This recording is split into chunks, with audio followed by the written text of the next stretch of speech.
Good evening. For anyone watching, this is our second stream of going back through, rereading, and editing some of my web novel, Flipping Fantasyland. Uh, Respectively, today we'll be going from Chapter 6 up through Chapter 10. Last time, 5-ish chapters did take me about 3 hours. Shooting for similar here. Uh, and hopping right in.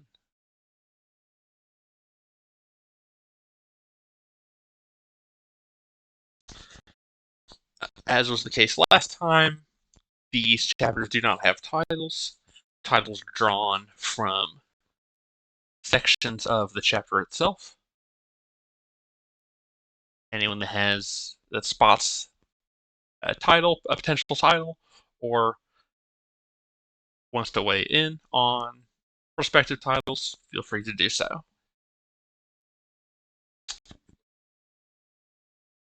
Chapter 6.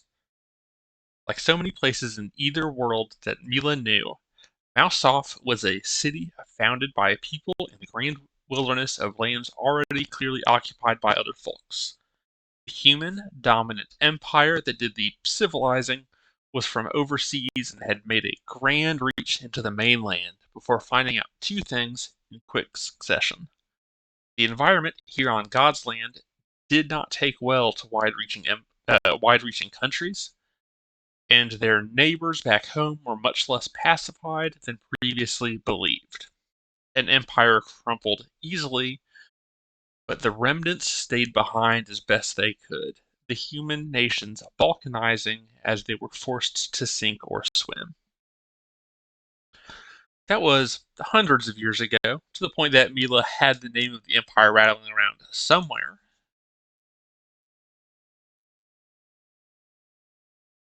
In her mind, but it was immaterial outside of its curious similarities to the British Empire, up until their Fantasyland crumpets got crumbled. That did not mean the origins of the city did not bleed through to the current day, though, and she could easily feel some of it as the group trudged into the city, giving solemn nods at many of the faces they saw in the gloomy, overcast morning light. The diversity of faces was one of the key signs that they were still in the rougher edges of the town. Plenty of humans around, but more of everyone else than the center of the city would prefer. Willing to accept other folks, be they local or foreign, as long as they did not get too uppity or demand to be treated too nicely.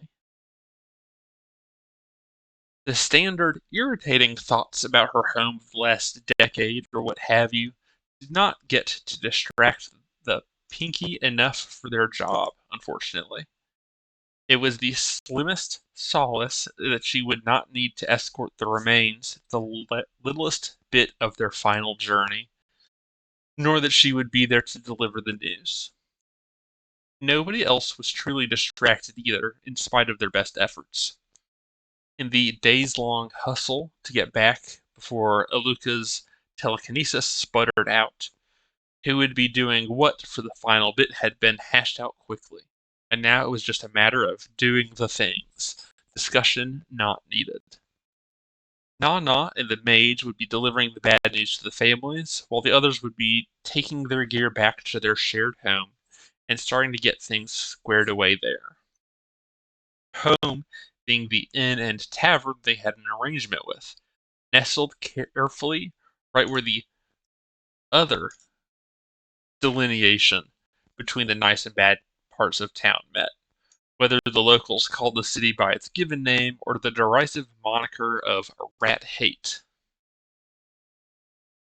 The exact linguistic evolution there was not something Mila knew exactly, but she was pretty sure it involved the local accent making the city's actual name sound like Mouse Off.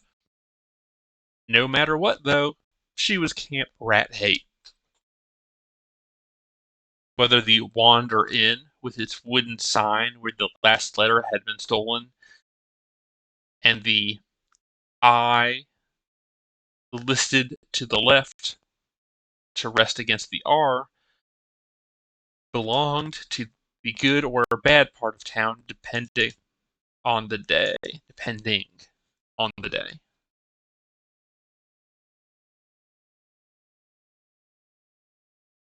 Mila let out a small sigh that dodged a bullet when she pushed open the door and found it feeling way too comfortable for it to be a nice part of town day. A small blessing. She slid forward, doing a half spin as she pulled the full-sized door behind her and held it open for Eustace to come through, followed by Aurora laden down by the other two's packs. None the worse for wear with the burdens.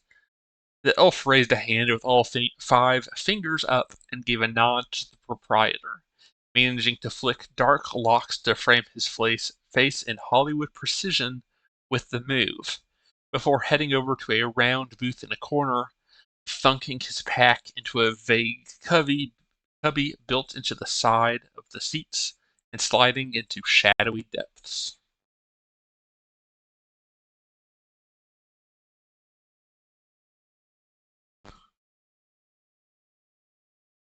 Mila padded along, helping Rora to doff everything she was carrying and being extra careful to definitely be focused on propping the big, heavy sword up against her possessions as the golden woman carefully clambered up to the seat.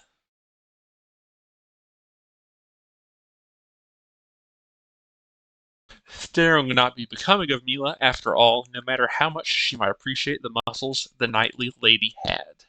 Mila did not bother working with the footholds once it was her turn to get up, instead taking a step back to leap, half falling and half landing butt first in her spot, tail tucked to the side so she would not land hard on it. Said tail snaked around behind her before slithering down to her feet, jerking to and fro in tight, rapid twitches. A sure sign that she was still stressed, although her table mates knew better than to point out the tell given the current mood that they also suffered from. The sullen silence was only broken as the proprietor, a big, conspicuously muscled woman, trotted over to thunk more tankards than it seemed possible for her to hold onto the table, the foamy amber threatening to spill over. Darimash was a friend to the group, albeit the stilted friendship of a relationship that was paired next to money-changing mints. She was their landlord of sorts, with a deal struck up that helped both parties along. Rat Hate rarely got big groups traveling through that would actually fill up the Wander Inn's rooms upstairs.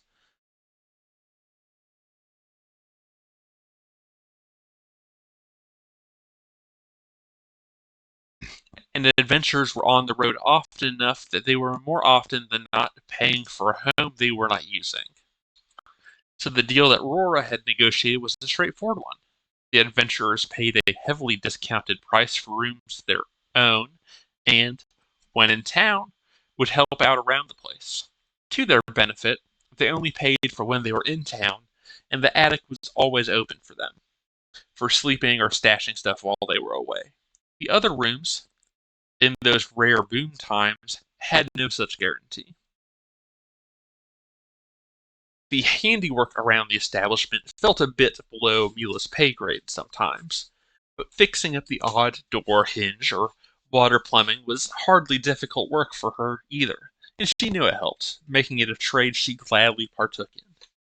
It also meant that they, and everyone else willing to pay, got to eat Nana's cooking once they got to their apron proper and got to running the kitchen. The Knoll could fry a fish 20 different ways, and every way was delicious. Rooms are ready, your usual, Darimash let them know. She paused, taking in the barest of nods, and gave a deeper one herself. I'm sorry to hear that, then. I'll let Talent know. Looks like y'all prefer a quiet evening. There was a moment's wait to allow for a refusal to be voiced, but none was coming. It took Mila dragging her mind forward enough to slap her tail against the base of the booth, which in turn jerked her head up. We don't know what got 'em. We killed some yodels, but it wasn't them. Something big, mean and poisonous. The purveyor of victuals nodded more resolutely, a grey spark in her eye. When he ran the premier dining establishment for tried and true and would-be adventurers, both, he more than picked up on what felt normal, and Darimash felt nothing but weirdness from that description, much less how shaken the group was. She moved on, making her rounds to see which other patrons would be running past Tillot's usual haunt, and would be willing to pass the rumor monger and opportunistically fix her a message. A face-to-face debriefing would have to wait. Being left alone with 5 human-sized servings of alcohol was a dangerous prospect in the best of times for the trio, but the funk made it all so much more severe.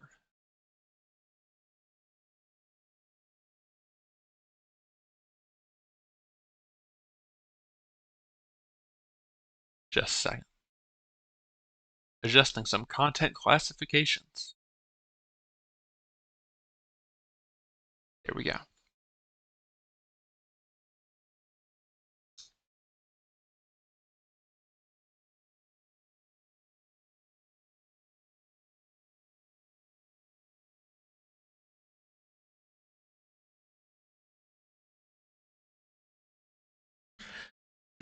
Being left alone with 5 human-sized servings of alcohol was a dangerous prospect in the best of times for the trio, but the funk made it all so much more severe.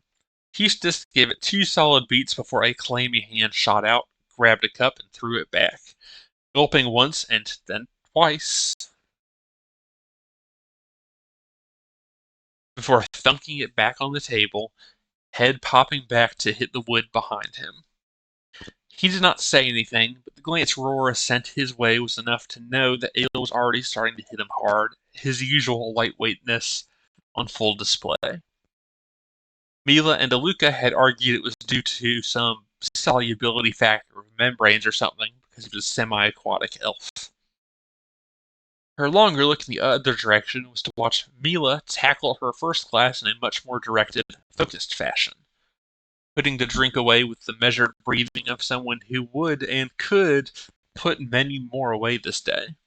And that left Aurora in the middle, working on her drink slowly but methodically, twisted up in her emotions. That was truly awful.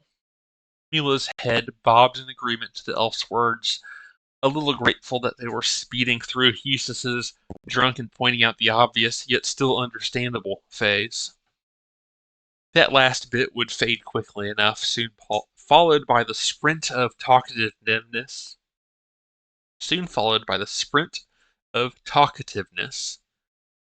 And would return the quiet man to being quietly drunk. Now that she disliked her teammate or did not often try to balance him in that thin, talkative space, but the recent events were not what she wanted to talk about.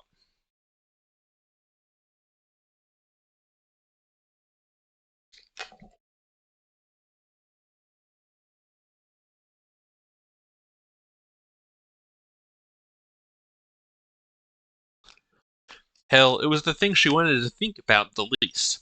Even the whole nonsense about Fantasyland and Science-Land and how all that information sat over her and her life was a more comforting topic to ponder. Given that, the topic set off her anxiety about as much as the idea of having to get all dressed up and give a speech that would have to be well received by assholes she did not like. It was impressive. Disheartening, but impressive. Mila's first drink was now empty, held aloft and tipped over so that the last few drops could fall into the bottomless pit some folks called a kobold. It landed on the table harder than was strictly needed, but the thump served its purpose. A nice cathartic oomph to channel Mila's frustrations. She had no goddamned clue why she had 2 sets of selves riding around in her noggin, and if anything listening took that too literally, it meant that it could have been divine fuckery mucking about in her mind. The Mila from Science-Land had pretty high standards for who she let in to poke it around in her brain, as a series of therapists that did not work out could attest to, and the Gestalt her had those same standards. Yet she very much doubted that the god of good mental health was the one fucking with her. Call it a hunch. A small blessing was that, while their elven companion was 2 sheets to the wind and just as many gulps, Mila knew that her drinking would not soon escape her. It made it an easy decision to reach out and slide one of the spare drinks over in front of her. To slide one of the spare drinks over to in front of her,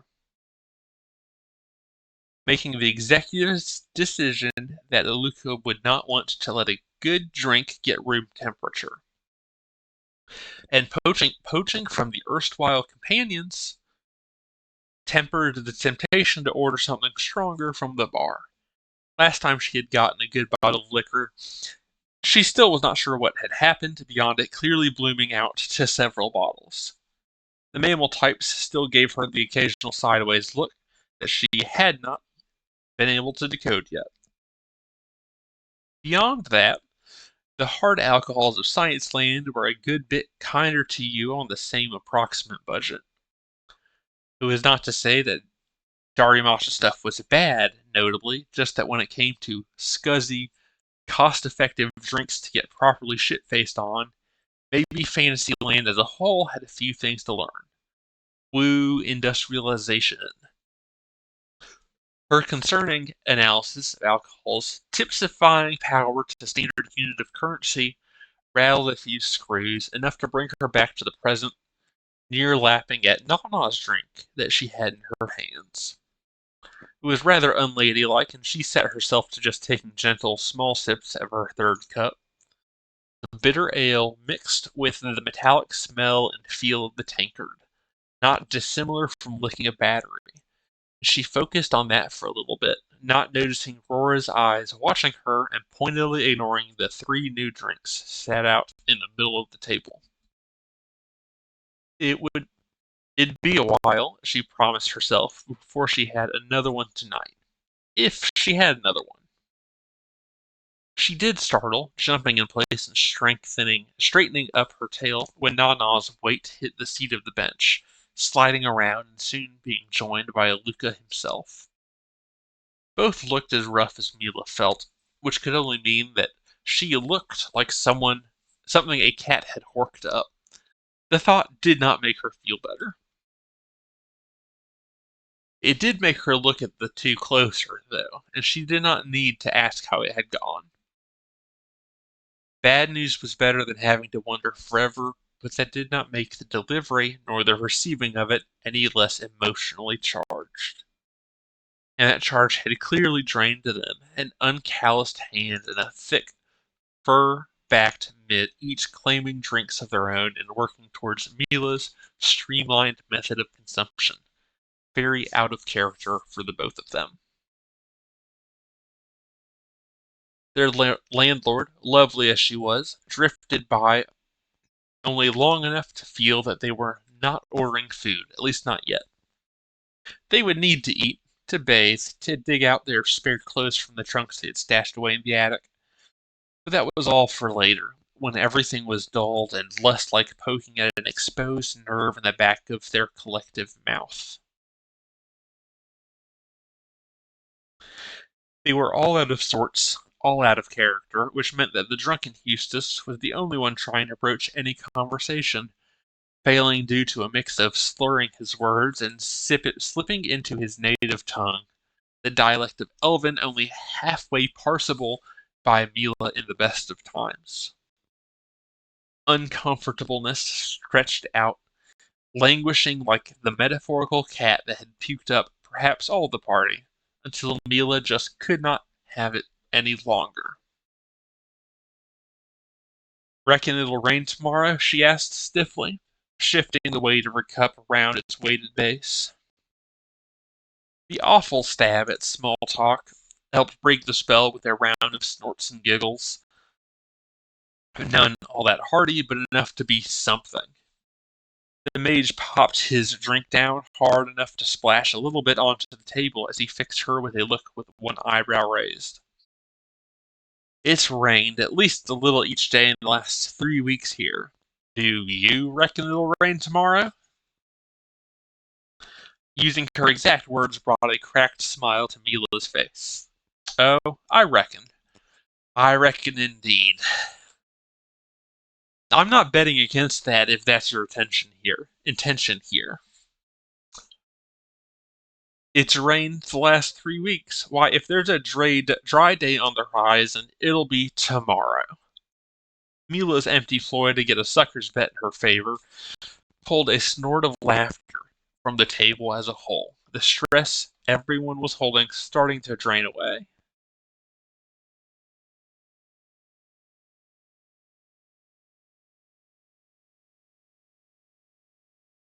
Slowly, but it was a relief, the first concrete feeling that they would not be crushed under the gloom forever. Trying to keep that momentum, Mila turned out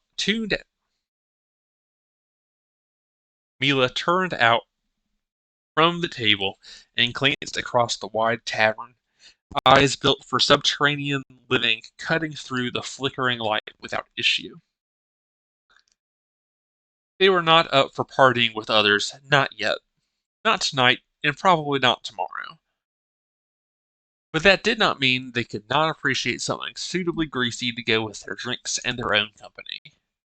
Daramash was sat in a chair across the way, but preternatural business owner senses ensured she looked up to catch the probing look Mila gave her, reading the question her gluttonous customer was silently asking.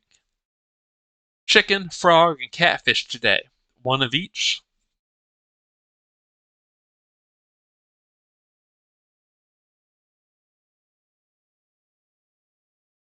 Mila thought it through, a piece of her acknowledging that the frogs and catfish were magically influenced and extra large. The chicken would just be regular chicken, though. She was pretty hungry. Two of, I think.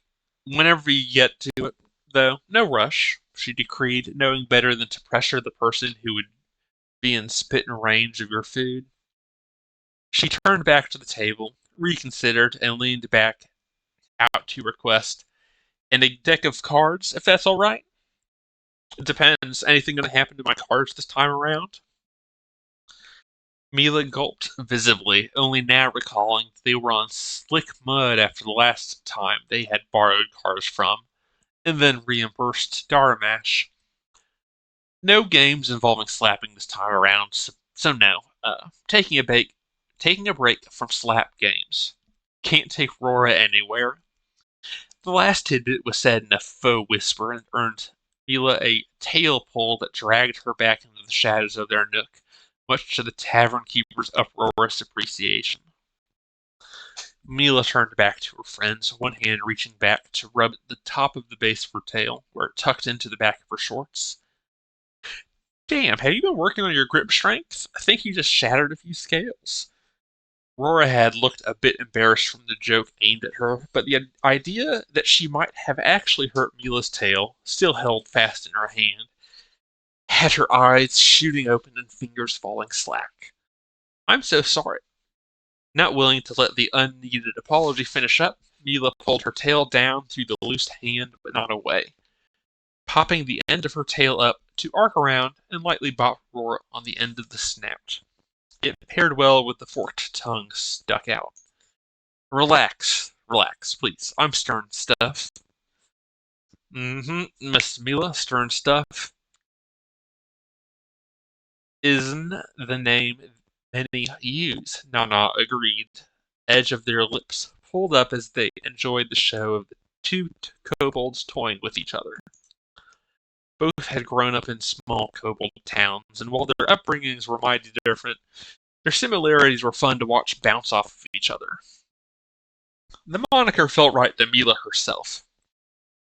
It'd be an improvement over Mila the Mad. As much as I appreciate the alliteration, it makes me sound a bit. She trailed off, unsure of what her biggest gripe was. Unhinged, Eustace helpfully managed to get out, not paying much mind how shocked the ambush made Mila. Aluka piled in at the moment of weakness, like you've got anger's issues. You do tend to get sketching in your book to calm down from fights and stuff.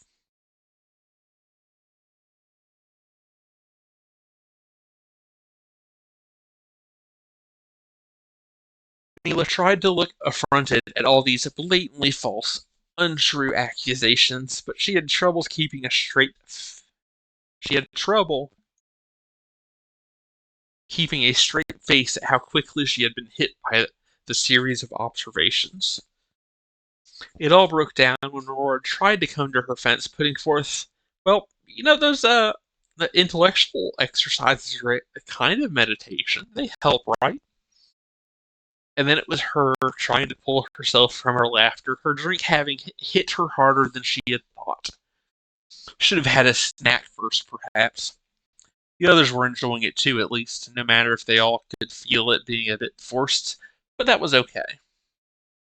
Is it intellectual if it's a me scribbling nonsense traps that only ever work for nonsense scenarios? She asked, thumping against the back of the seat, tail still twitching around in Rora's small hand.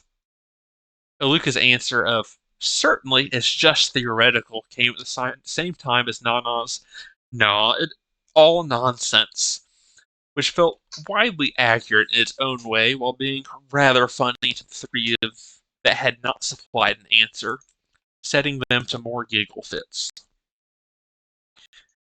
By the time they had managed to get themselves under control, a deck of cards had managed to find its way to the center of the table, and they all eyed the box warily, nobody quite sure what to do with it yet.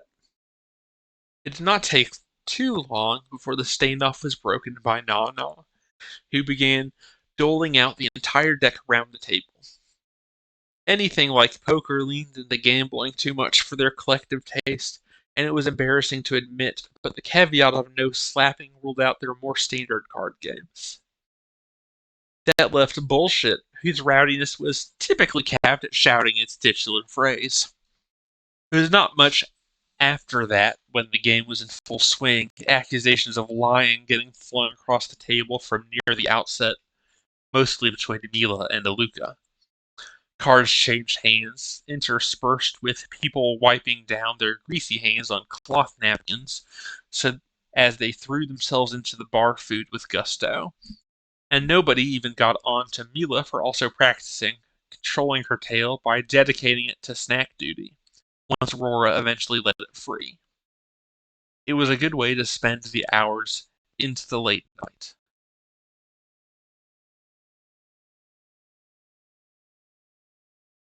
The chicken, frog, and catfish, a sucker's bet in her favor, the recent events, the wander in.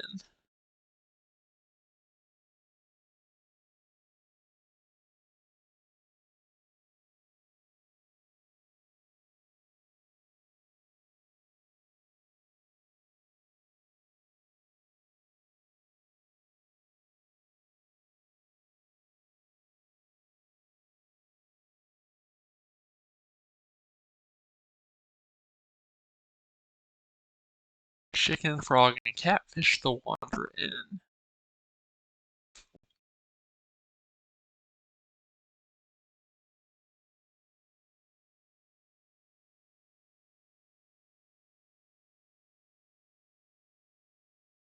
Chicken, frog, and catfish.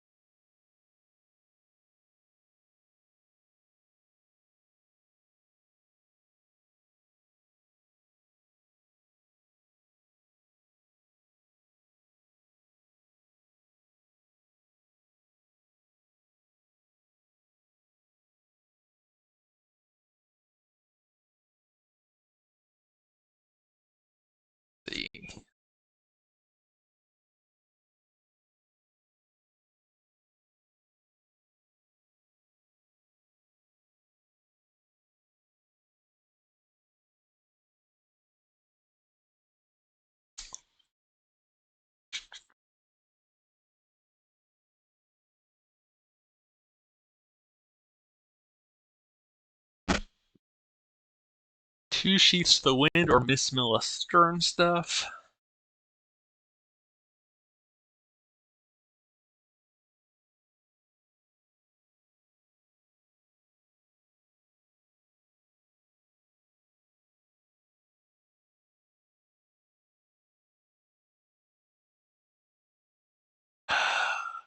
Give me a second. Gotta go bop a bot.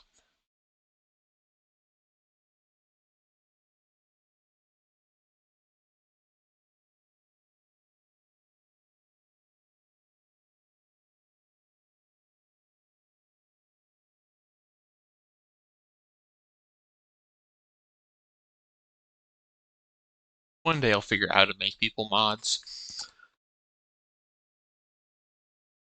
Okay. Miss Milla Stern stuff.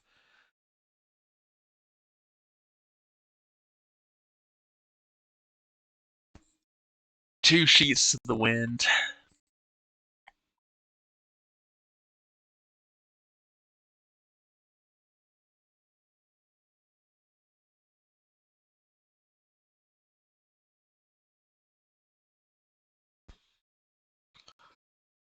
These all feel like good titles. I may put them down as comments, though, and come back a bit to see how appropriate they feel after further within the stories.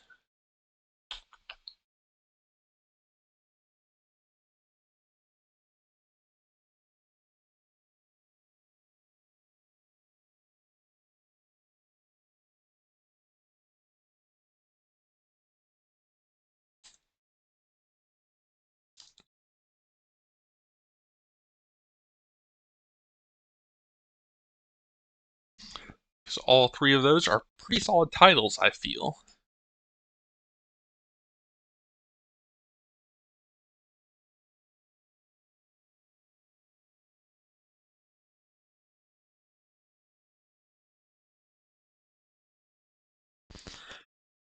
Chapter 7. As someone who was on the road as much as her group was, Mila waking up in her own bed was about as disorienting as could be for a situation that involved a lovely pillow, a fluffy bed, and a nice sense of being nowhere near the rain that drizzled against her window. That she got a whole wide bed to herself, big enough to fit a pair of humans, also meant she could sprawl and flop about as she roused, a much needed way to greet the morning. Her uselessness could not continue for too long, though, because while she had managed to stave off any revenge from her alcohol intake last night by pairing it with a prodigious amount of water, that now meant she really had to use the restroom. She dug out as fresh a pair of shorts as she owned currently and slung on her vest, if only for the mammal's modesty's sake, before her clawed toes caught the straps of her sandals, now ready to voyage out for one of the shared restrooms on the floor. It was early enough, from the sliver of light trickling in, that banging the door open would be unseemly, as thick as the walls might be, so Mila did her best to slip out and pad down the hall. The hour also meant that the nearest bathroom was mercifully free at least, and she sleeped in with a deep sigh. Thank the gods, all of them, that not only did Darmash keep a clean ship for a business that easily could have gotten away without doing so, she had splurged on all the amenities. It was not quite to Science Land standards, but it had running water and a bright white light, all magically powered. It was expensive, even for all the design efficiency that had been built in, such as all the bathrooms and the kitchen drawing from a single, larger enchantment to produce water, but it was well worth it, felt the small woman who had not had to pay for the system's setup costs. Enchantments were always expensive, was Mila's thought as she washed off her hands. Bending reality to your whims without the intervention of something much bigger and potentially alien helping always was.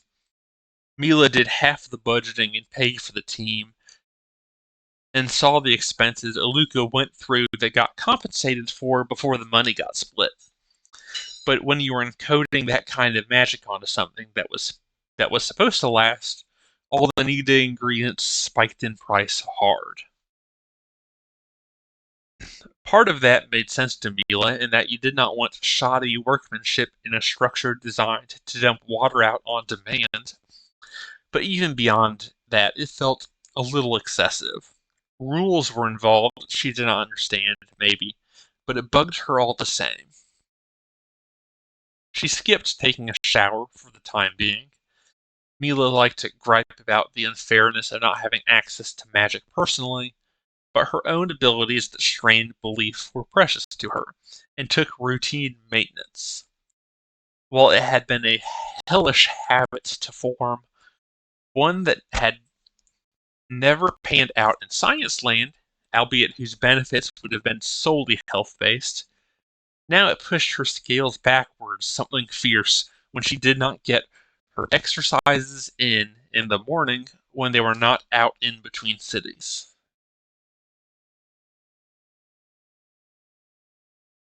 Given that it was all wet and gross outside, the backyard to the tavern a swampy mess where an alligator would not be out of place, she'd have to stick to working indoors today. And since not everyone staying here had her morning routine, her room was out of the running. Instead, she made her way down the stairs, silently hopping from one to the next and not minding that they were made with tall folk in mind. The balancing act with each little jump, her tail moving to keep her centered and not tumbling down,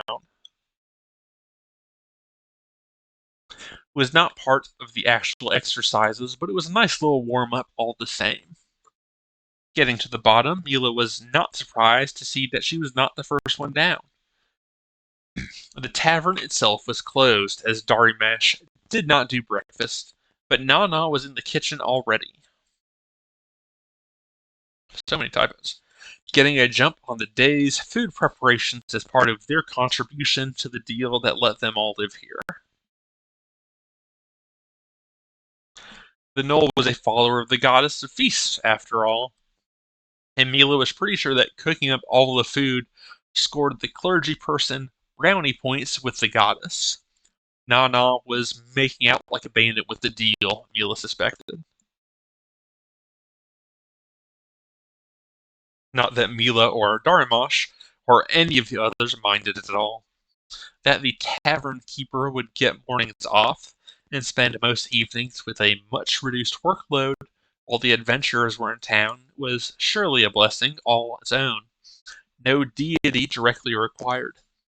And for Mila's own part, the tinkering that she would be assigned soon enough was, at worst, a step out of her way. Anything but getting forced into the kitchen herself for everyone's sake.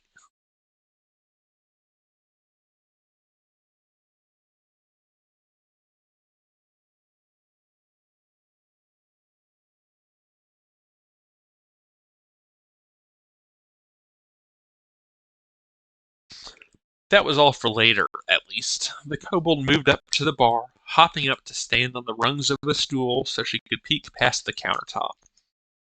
I'll be exercising out here. Is that all right with you, Nana? Mila knew the answer, but also knew it best to ask out of respect.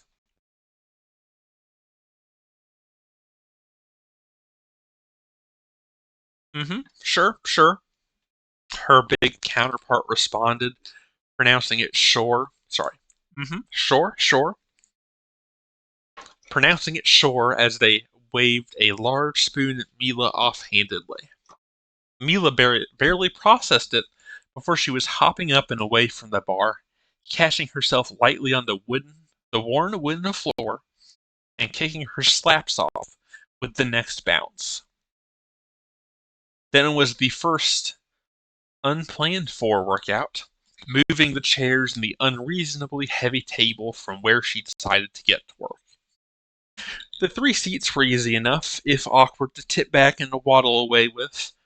But the actual table was never going to be something she could casually pick up and cart away, even if she suddenly joined Rora in her muscle-gaining mission.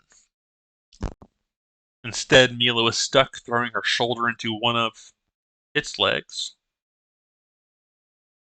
shunting it about by inches with each impact. At least she was able to use her tail, wrapped at the leg's base, to ensure she did not miss, which should have been too embarrassing even if there was nobody around to see such occur. She was a well-respected warrior adventurer of rat hate, after all, a frenetic fury of knives, fangs, feet, and tail. To tumble throwing herself up against an inanimate object would reflect poorly.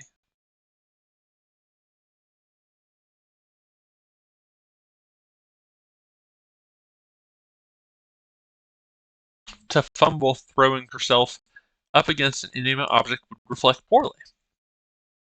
It would probably reflect even worse on everyone and everything she had ever bowled over off their feet, sure, but Mila preferred to think that the insults she tended to spill out during such scraps did that well enough on their own. Thankfully, there was not much time for contemplating how to order a custom sarcastic t-shirt in Fantasyland, with its lack of internet-run, copyright-infringing screen printing services. Minimal time to miss out on the internet in general. Certainly no time spent considering the friends that were firmly planted in Science Land far away from her. Definitely no repression in that regards.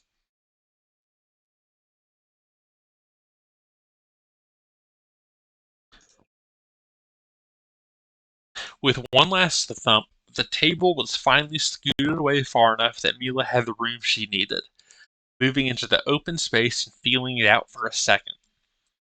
After ensuring she would not be braining herself on a bit of wayward furniture, Mila dipped forward slowly, quietly marveling at herself. One hand stretched down, alighting palm first on the smooth ground, without even a hint of real strain in the back of her legs, as straight as they were. Her second hand planted firmly next to the first, and she began to shift her weight forward, for she gave the smallest kick against the ground, legs rising with a grace that waged war between being perfectly normal for her and being strictly reserved for international level gymnasts. She stopped them at their apex and then walked forward, backward, on her hands, this time with a smoothness that was probably better described as fit for a horror film. And as easy as it was to stand up on her hands, it was just as simple to tip the rest of the way, her tail counterbalancing to land on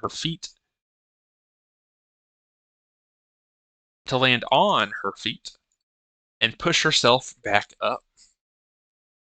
Some more conventional side stretches gave Mila a moment's reprieve to process how she had not fallen on her head, nor was she in any agony, half of her demanding that both of those things should have come to pass.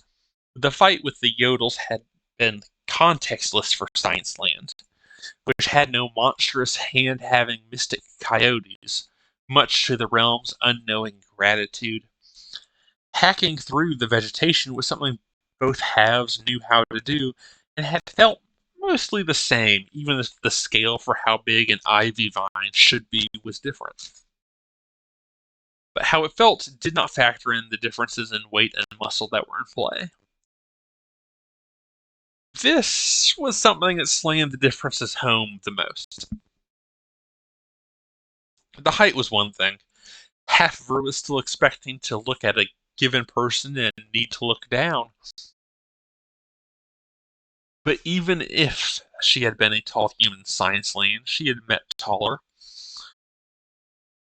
She had never been able to do a handstand, even the wibbly ones had you resting your legs against a wall, much less being able to fluidly just roll on up to her feet. At least the side stretches and jumping jacks were something she had been able to do on that half of her before life. It was not quite dysphoric, none of the incongruities had been, once she had figured out the initial sticking point of having two sets of experiences.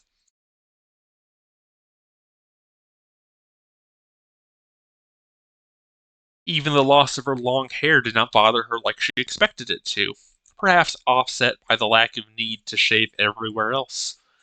But her new capabilities were extremely alien, and given how much more flexible and athletic she was here and now, parts of her would need to get put through the paces, at least introduced to that alien feeling so it did not get in her way when she could not afford the distraction. Her mental stumble with the Yodels was demonstration enough for that, even if she had managed to keep her leg through the magic bullshit. Through the wonders of magic bullshit. That she had shrugged off that physical trauma, and worse before, was something she slotted in alongside her new dexterity. Unlike her superhuman, or super kobold, speed, she had no plans on testing it out to get acquainted with it. She stuck to regular stuff at first. Lunges mostly, and the burning muscle pain never set in, even as she got past 10, 20, 50 repetitions before she moved on to the next exercise. Part of her, the piece is still marveling at how she was able to keep this up and not even noticing how fast she was cruising through the sets, wanted to just keep going until her body screamed to stop, just to see how high up she could push her number of reps. She did not listen, though, as that sounded vaguely harmful and, more importantly, would leave her too tired for the fun stuff she actually wanted to do. There was another round of stretches, body and spine bending to and fro. Her flexibility would put a contortionist to shame, and a whisper at the back of her mind promised that she was going to make a lady feel particularly lucky someday, which brought a self-satisfied grin to her face. For now, though, she would have to be content with instead ruining the day of her imaginary opponents, a prospect that seemed just as enjoyable, albeit for very different reasons.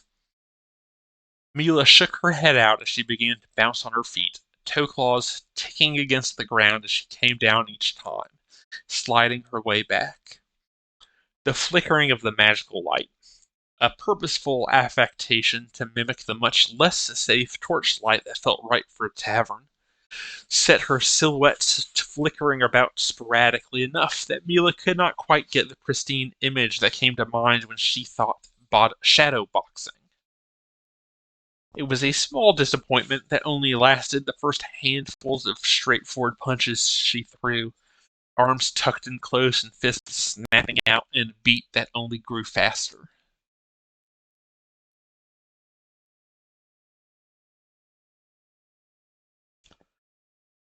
Her shadow did not fit the idea, and once she found her blazing rhythm, the boxing aspect fell apart too.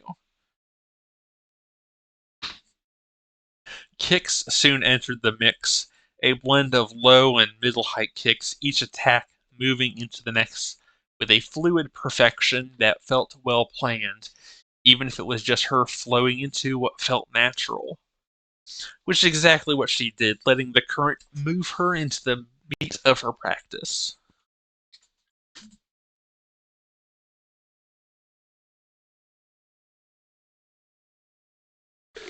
A kick was sent from the side, right where a human's knee would be, and she kept the momentum, bringing the foot down and planting it only to pop the other out behind her, crunching the other phantom knee even as her tail shot up and out, shrieking through the air where a throat would be.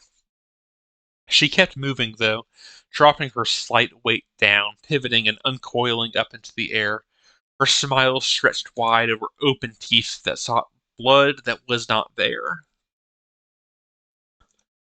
And just like that, she was in the middle of the storm. She was the storm. Tigger, after he had learned mixed martial arts, and then had been bitten by a radioactive super gator.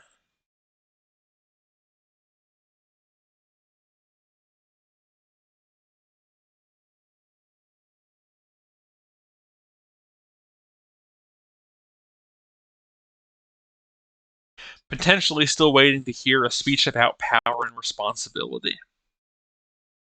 She did not have her blades, if only because Mila did not dare risk scratching any of the furniture, but she was in her element, whirring like a blender possessed, knowing full well that Science Land had rules about never turning your back on to an enemy in a fight, but also knowing that with how fast she was going, it was instead best to bring her feet and tail to bear.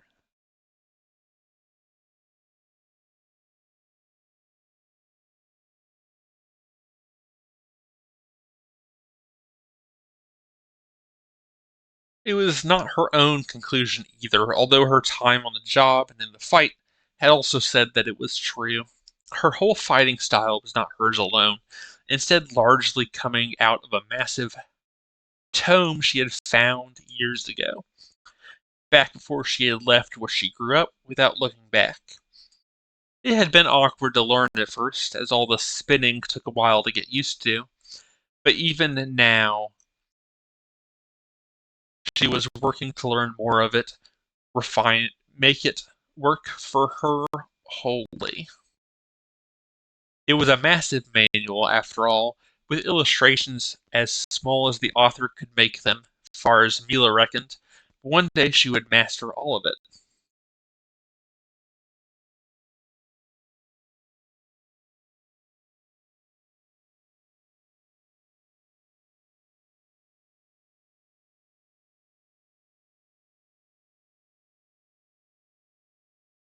She had not brought down the domain of Dragon's Death, locked up in one of the trunks that they kept stashed in Nana's attic when out of town.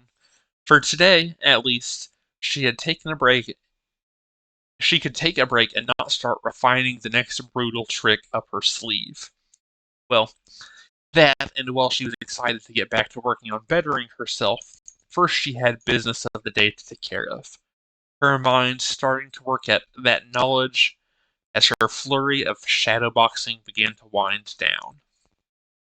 She had errands to run, of course, straightforward items like picking up some supplies for the group and whatnot, but more importantly to her, both Fantasyland and Science-Land parts ablaze with excitement. She had money to spend. It was time to go shopping. Yeah, I do like Radioactive Super Gator. That Blender Possessed also gets that's pretty solid. Everything else feels a little bit too generic that I highlighted.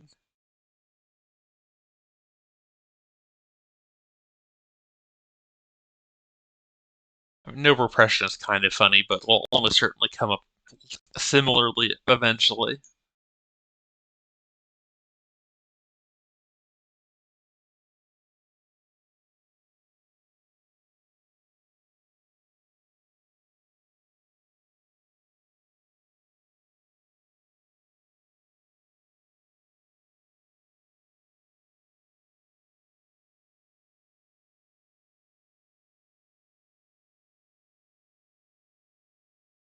Also, notably, Super Gator here, reference of a cheesy handful of creature features.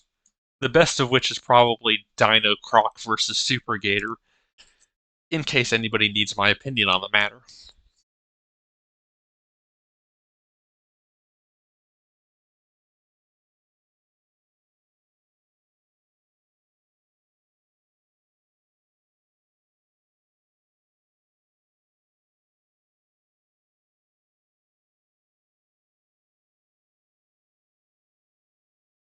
Actually, let's see if Super Gator is a compound word or not.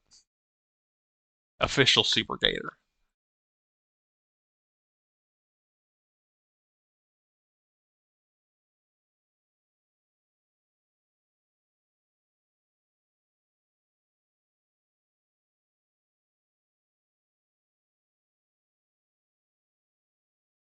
Just a regular old compound word.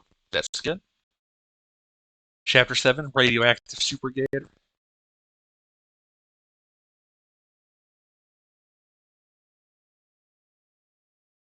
Chapter 8.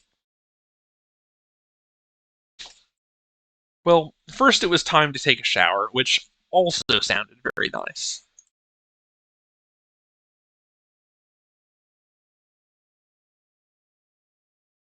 And before that, she had to chuck herself up against the table some more to get back to where it had been before. Or close enough, anyway.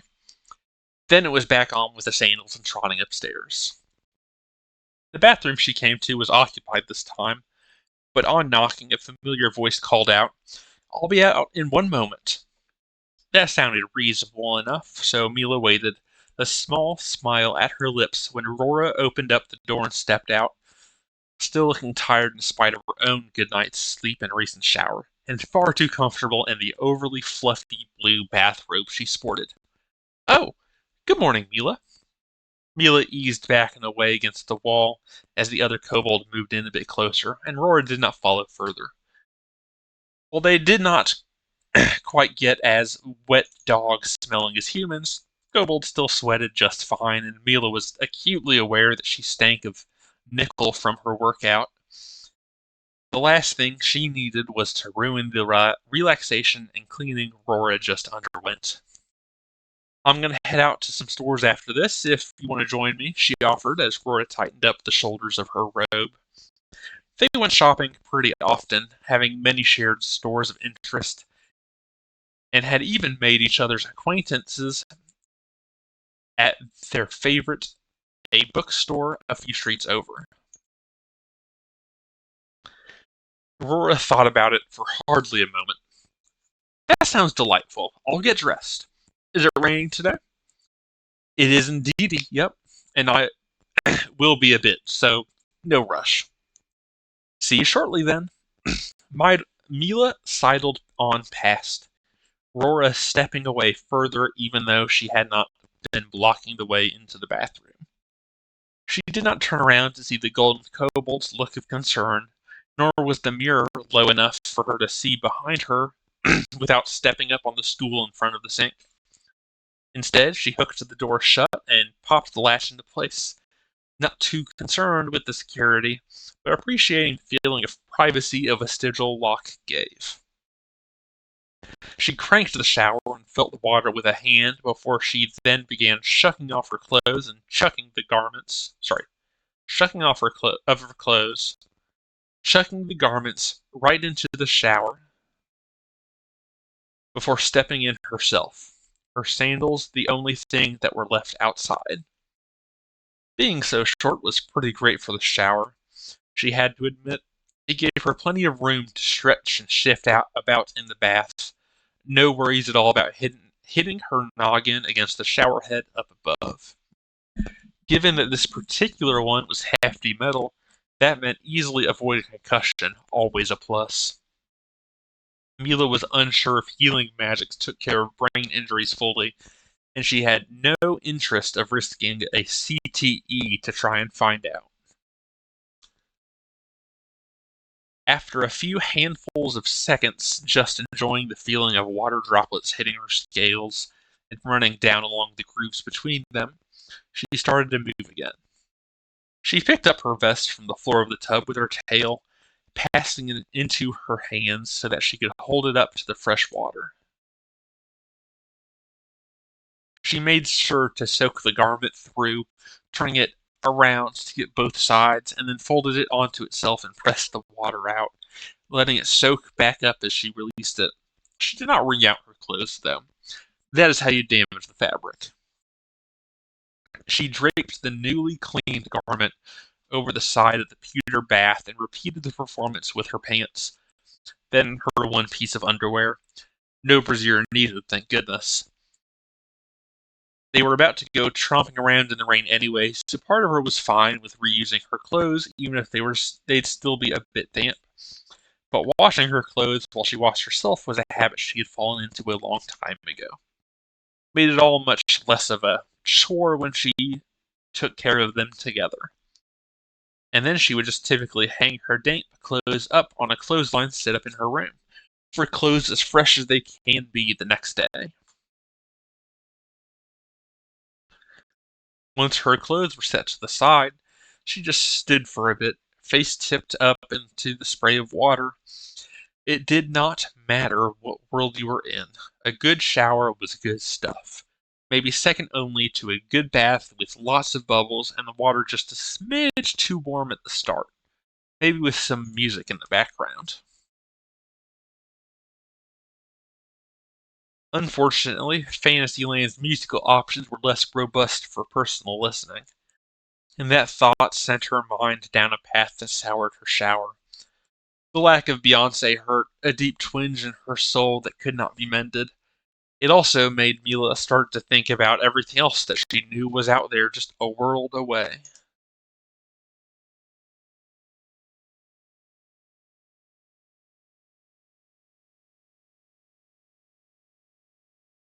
Just a world away being too damn far, unfortunately. Magic to throw yourself to other worlds was relegated to the realm of fantasy books here in Fantasyland, so the prospect of rustling up some fantasy squared magic to solve her problems was outlandish at best, especially when it would not actually solve anything.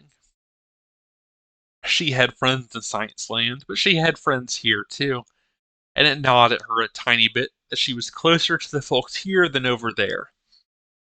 She had a job and a comfortable life over there, but her doing odd jobs here was its own kind of comfortable, and she actually made a difference here. Family was equally awash in both worlds, for similar enough reasons that she cared not to dwell on much. And that was all before she factored in being a admittedly adorable lizard woman under 3 feet tall here. Science Land solely had such in works of fiction, so turning up as she was felt like it would result in mass panic or being whisked off to be vivisected by the United States government. That felt very in character of them. All that was also ignoring how maybe there was a Mila over there already, the one her Science Land self had come from. It was not a possibility she could rule out, and if that Mila was merged too, well, that would be something a therapist would have to untangle, as fun as all that would have to be. Here she was the sole two-in-one Mila. She stood out, but in a way that did not have the looming threat of being experimented on by a shadow agency or two. And she could do more good work. Actually help people instead of whiling away hours in front of a screen to make some nebulous corporate entity's line go up.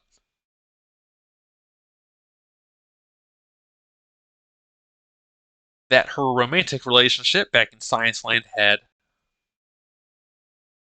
cratered months ago, a result of poor communication on both parties'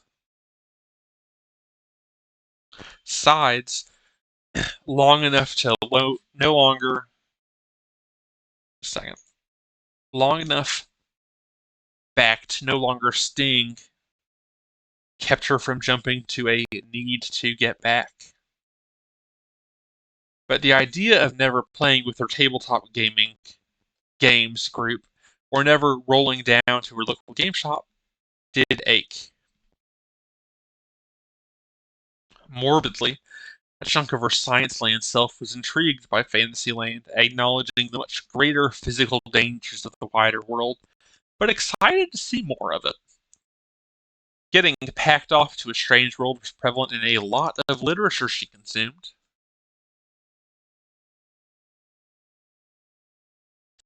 So the overall concept was not alien.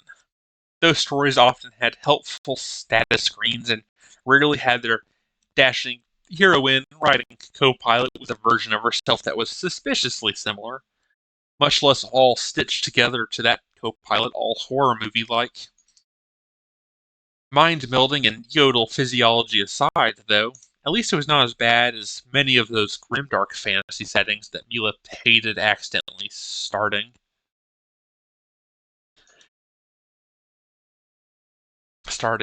a started reading a book for. At least it was not as bad as so many of those grimdark fantasy settings that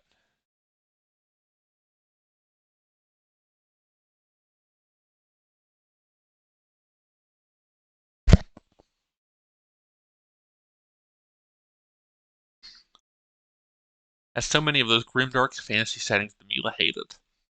Her drive to finish a story once she started it was a problem she had to work to overcome, but those types of series made it so very worth that challenge, feeling better to put down than actually consume.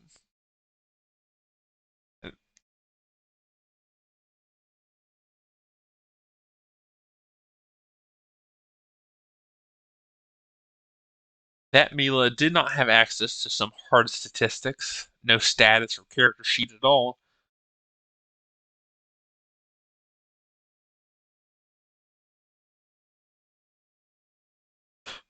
Actually felt a bit weird. Not because she expected that in a vacuum. Neither world had such convenient quantifications of data. Anything that tried would have to be hilariously complex, more than would ever be useful.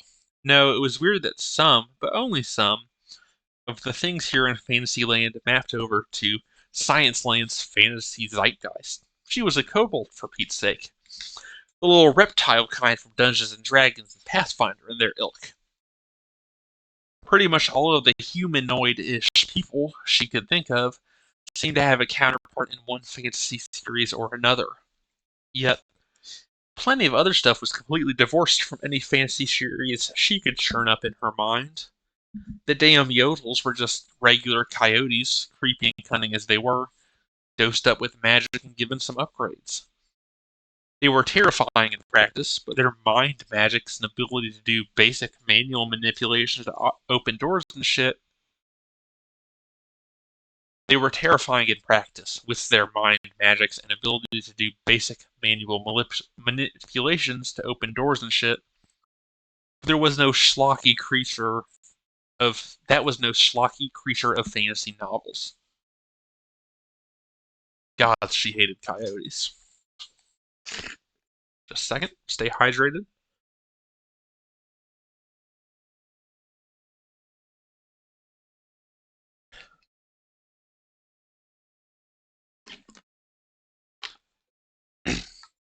And outside of the fantasy stuff, there were similarities that felt suspicious as well. Things that lined up too well, and things that almost lined up, but only if you squinted a little bit. The weather here was awful. A dank, swampy mess that felt exactly like how she remembered late spring and early summer back in the American Southeast. Before Science Land, Mila had managed to escape and head out west. Even certain geography lined up. The Appalachian Mountains were placed by the spine, albeit with enough differences that she could say that they were not exactly the same. Now, obviously, the answer to all of it was just a wizard did it.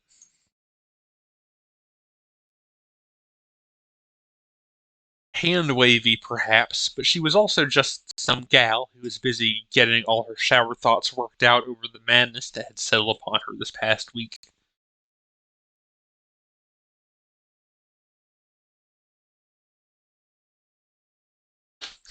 Actually figuring out all the metaphysical bullshit in a grand epiphany, while very convenient, was unlikely and would have frankly put her even more on guard.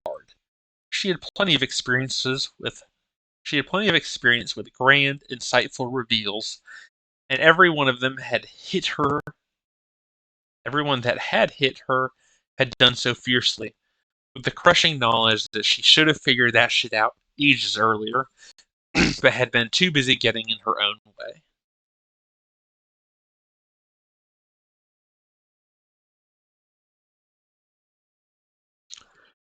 One venomous green eye peeked open, translucent inner eyelid still closed to keep the water out, as she paused, herself monologuing.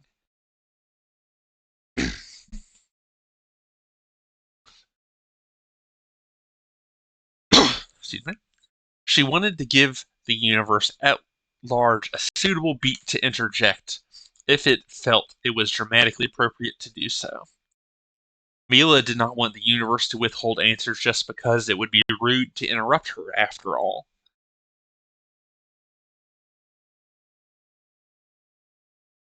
Unfortunately, nothing took that moment to conveniently clear everything up. She gave a shrug within the shower, having given it her best show. Maybe next time, she assured herself. One day something like that was going to work out in her favor, and probably nobody else would know it. But the stars would align, and she would be all the better for it. Her train of thought having switched tracks a bit, she turned her attention once more to the warmth that had long since seeped through her scales and now tickled at her bones. For much of the rest of the shower, she focused on more important things, like snappy one-liners and pithy parting words to field in order to win arguments long since already over.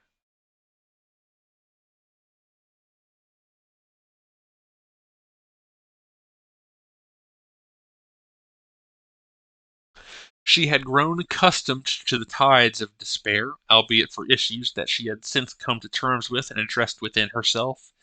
So the grand situation she was in, feeling a bit adrift while mentally avoiding the loss of her acquaintances, was not completely novel to her.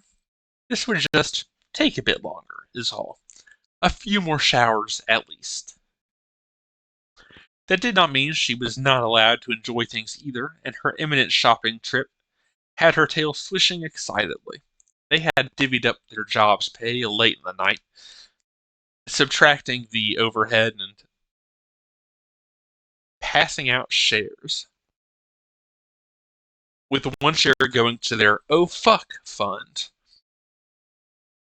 That money was dipped into for anything unexpected and bad, the name conveyed pretty clearly in Mila's opinion, and half the crews that came and went seemed to fall apart because they did not have something similar. Or because they did not have two math people, probably. Her and Aluka would get tipsy, do their dividing separately, and then hash out the results in front of the group. As long as it devolved into name-calling between the two, that meant things were adding up and checking out for everyone involved. All told, she had a tidy sum to her name, and if some mental budgeting worked out like it should, meant she had more than enough wiggle room to indulge a bit. Not too much, though, because that would prevent her indulging again before the next job. Given how the previous one went, it might be a while. Her clothes dried well enough, and she slipped them on, checking her face in the mirror. She had scrubbed at her face with her hands while bathing, but she could tell that it would be time to deep clean soon. Scales that did not quite lay flat were starting to grow in, with some along her body that she had noticed too. Taking care of those before they got annoying was key for good scale health. But that was later. So much to do later, and no time to dwell on it at all. First, it was stopping by her room to pick up her last-minute items. Then downstairs she went, ready to meet up with Rora and get the show on the road, already trying to map out in what order they would go. She had to suppress a snort of laughter once she saw her shopping buddy, though. Rora was decked out in a bright yellow, slightly too big raincoat and had orange boots to keep her feet dry, which really tied together the duckling aesthetic. Mila did not know if it was on purpose, but it was delightful in a way that only Rora seemed to be able to pull off.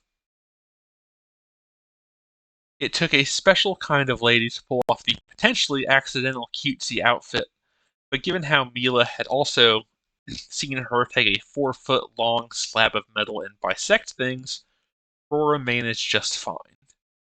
Dangerous competence paired very well with adorableness.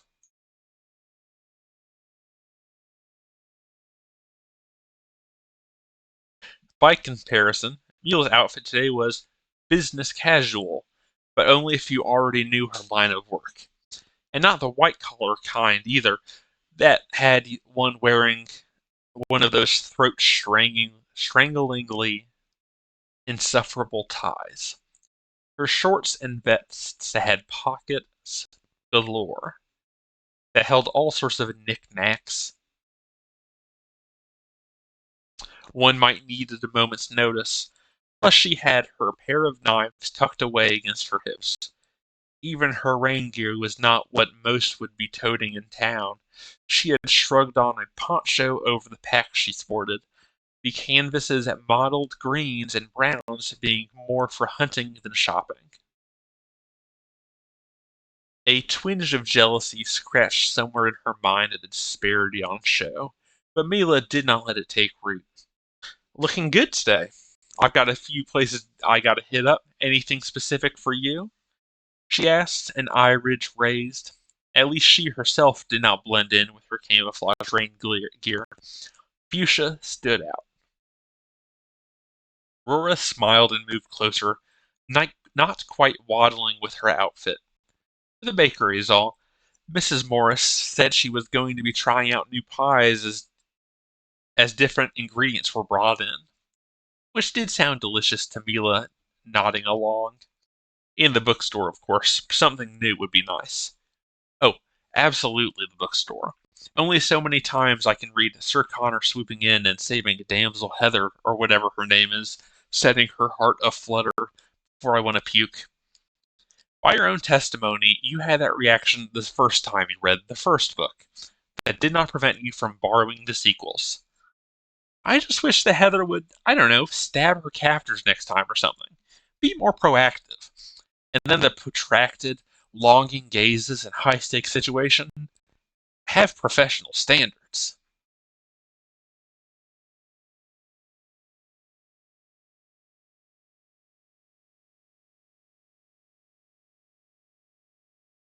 See, professional standards. Dangerous competence paired very well with adorableness. Probably too long. Axe in that one. Professional standards. Snappy one-liners and pithy parting words.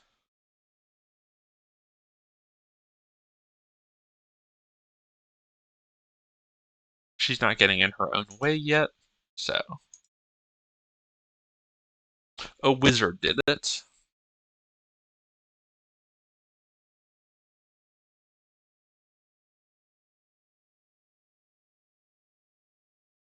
Not feeling line go up. Not a world away.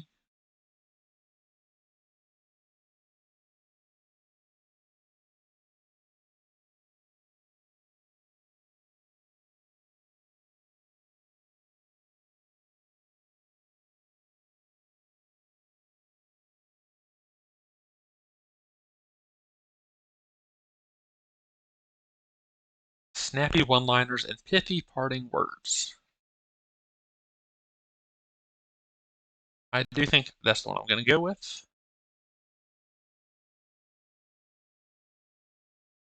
Mostly because our main character, or our viewpoint character, continues to be kind of a mess, and workshopping her one-liners and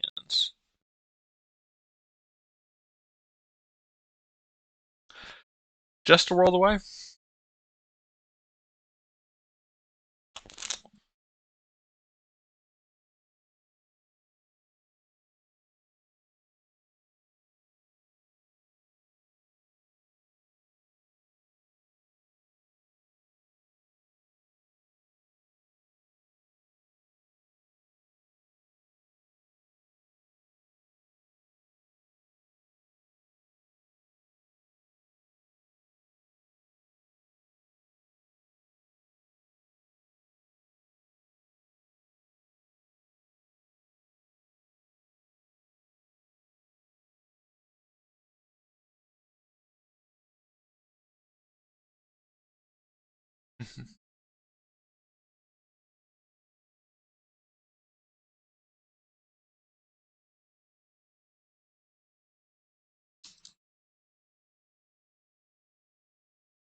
I guess this chapter is focusing on a decent bit, not just in her being a dork who workshops one-liners in the shower,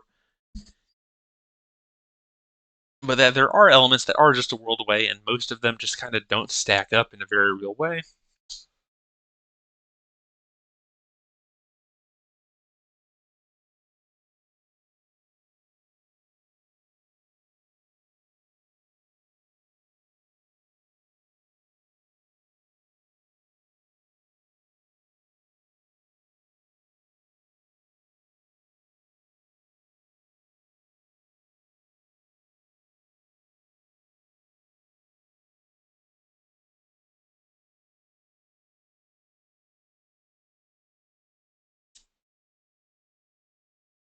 One moment.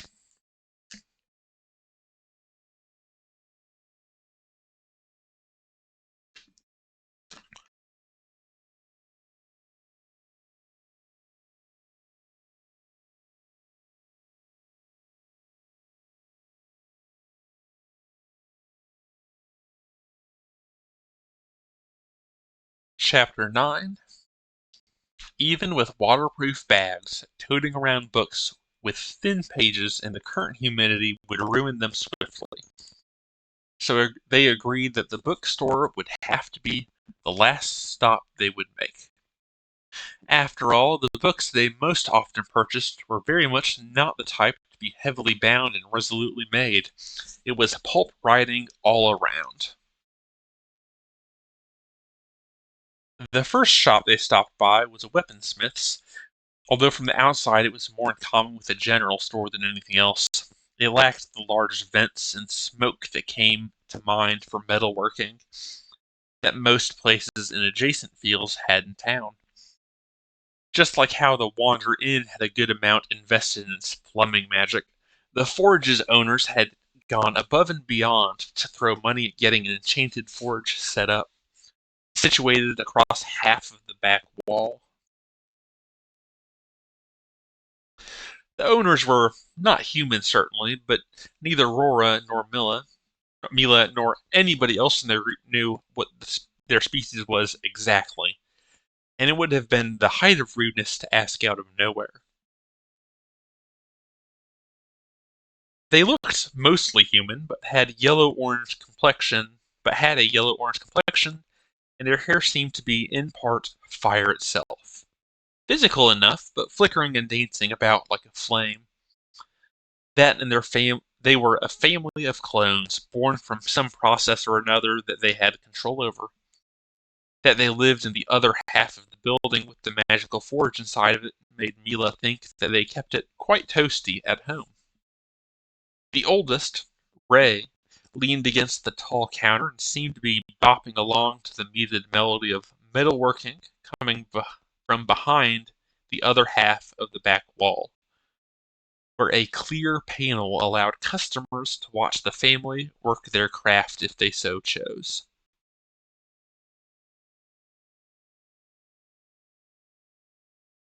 More enchantment work kept it from being deafeningly loud on this side, she suspected, or perhaps the room at large was magicked up to keep from being too loud. She had no real idea. What she did know was that her specially ordered item should be ready. Both of the kobolds' weapons were made here, and damn if either of them was ever going to get steel elsewhere. The forge's works cost a pretty penny, but they more than earned the otherwise presumptuous name, going out of their way to ensure their customers only got quality, with a touch of magic folded in. Nothing too fancy, no fiery blades that were better for arson than real work, but if you needed something that would never rust, was easy to clean, and could be gnawed on by a prickle possum and come out fine, they had you covered. Prickle possums obviously being, a magical variant of the standard North American possum. Mila strode up, making a beeline for the counter with a bounce in her step, and popped herself up onto the rail that was attached about a foot off the ground along the base of the counter. Rora made a more steadied approach, but also stepped up off to the side to watch the smiths through the window. Ray looked down at Mila with a cool gaze, stony eyes not seeming to notice how she bobbed upon her perch on the step railing, installed for the shorter races, for the shorter folk. She was vibrating with excitement, but Mila held strong, all her might exerted to keep from breaking, and it was Ray who crumbled after some 15 seconds. Miss Mila, this was a particularly challenging commission. Their voice softly crackled underneath the words, another trait for the fire theme that they all had to a degree. There was a twinkle in Ray's eyes, though, similar to the one Mila reckoned she got herself when she got to working in her trap design journal.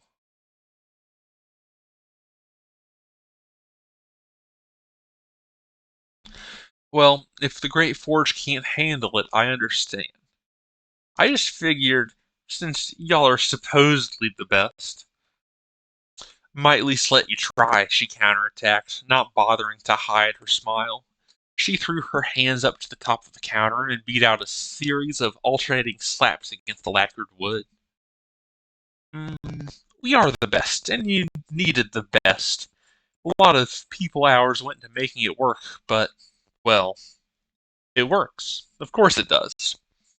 Professional pride was easy to rouse with a poker too, and Mila would have sworn to any of the gods she did not follow that Ray actually glowed. Before she could figure out how to test that, he ducked down behind the counter, grabbed hold of something, and pulled it out and up. An undersized wooden briefcase of sorts. He slid it onto the counter and spun it around, latch facing Mila and demanding to be opened immediately. Never one to be able to resist a good present, even if it were one she had prepaid for, one of her claws darted out to throw the latch back before she grabbed the top half and slowly raised it up, moving steadily and giving a sluggish blink to give the grand reveal the dramatic note it so deserved. Inside, nestled in a beige fabric and coiled up like a deadly snake, sat the piece that she had been waiting for a long time. The flickering light of the store's overhead lamp glinted off the steel that shrieked of danger and purpose.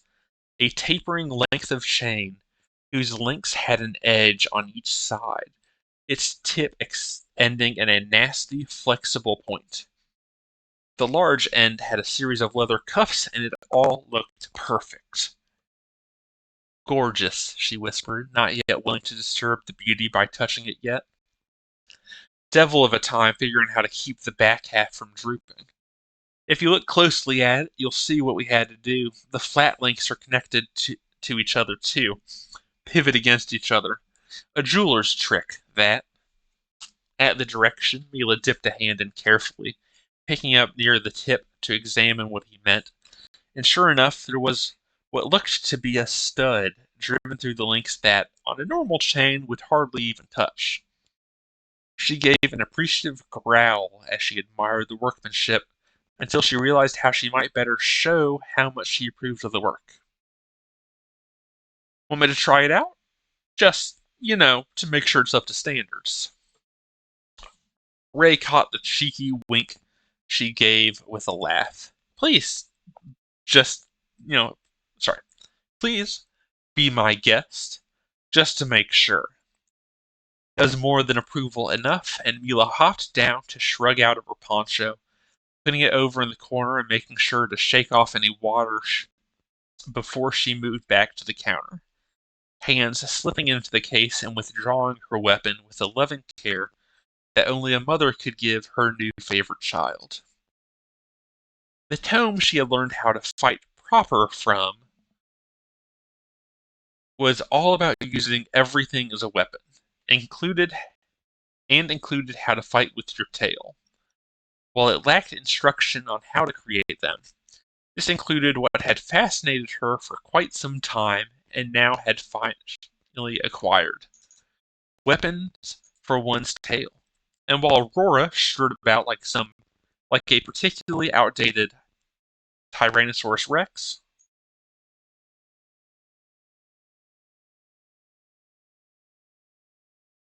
Mila had the long tail of a less outdated but still incorrect Velociraptor, the kind from the first Jurassic Park.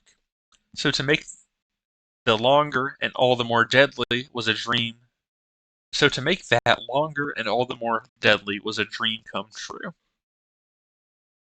Noting Rora was also watching her, Mila laughed and began to awkwardly put on a bit of a show, unrolling the long chain, but moving slow to keep from slicing her hands open, turning in place to demonstrate the sleekness of her naked tail before she began to thread it through the cuffs, bringing them most of the way up before she ratcheted them tight and buckled all 5 of them down her tail's length.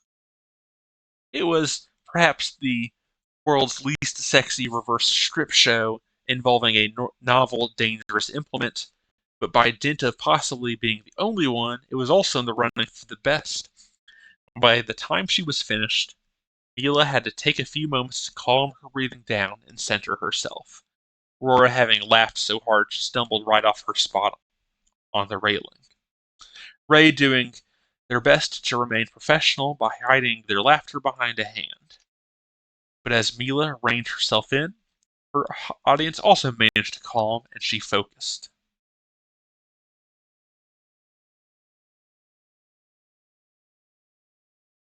She lifted her tail up against the weight of the whip, and even if the chain had been built to be light as air, it would take some getting used to. But the metallic slither as Link shifted against Link felt good.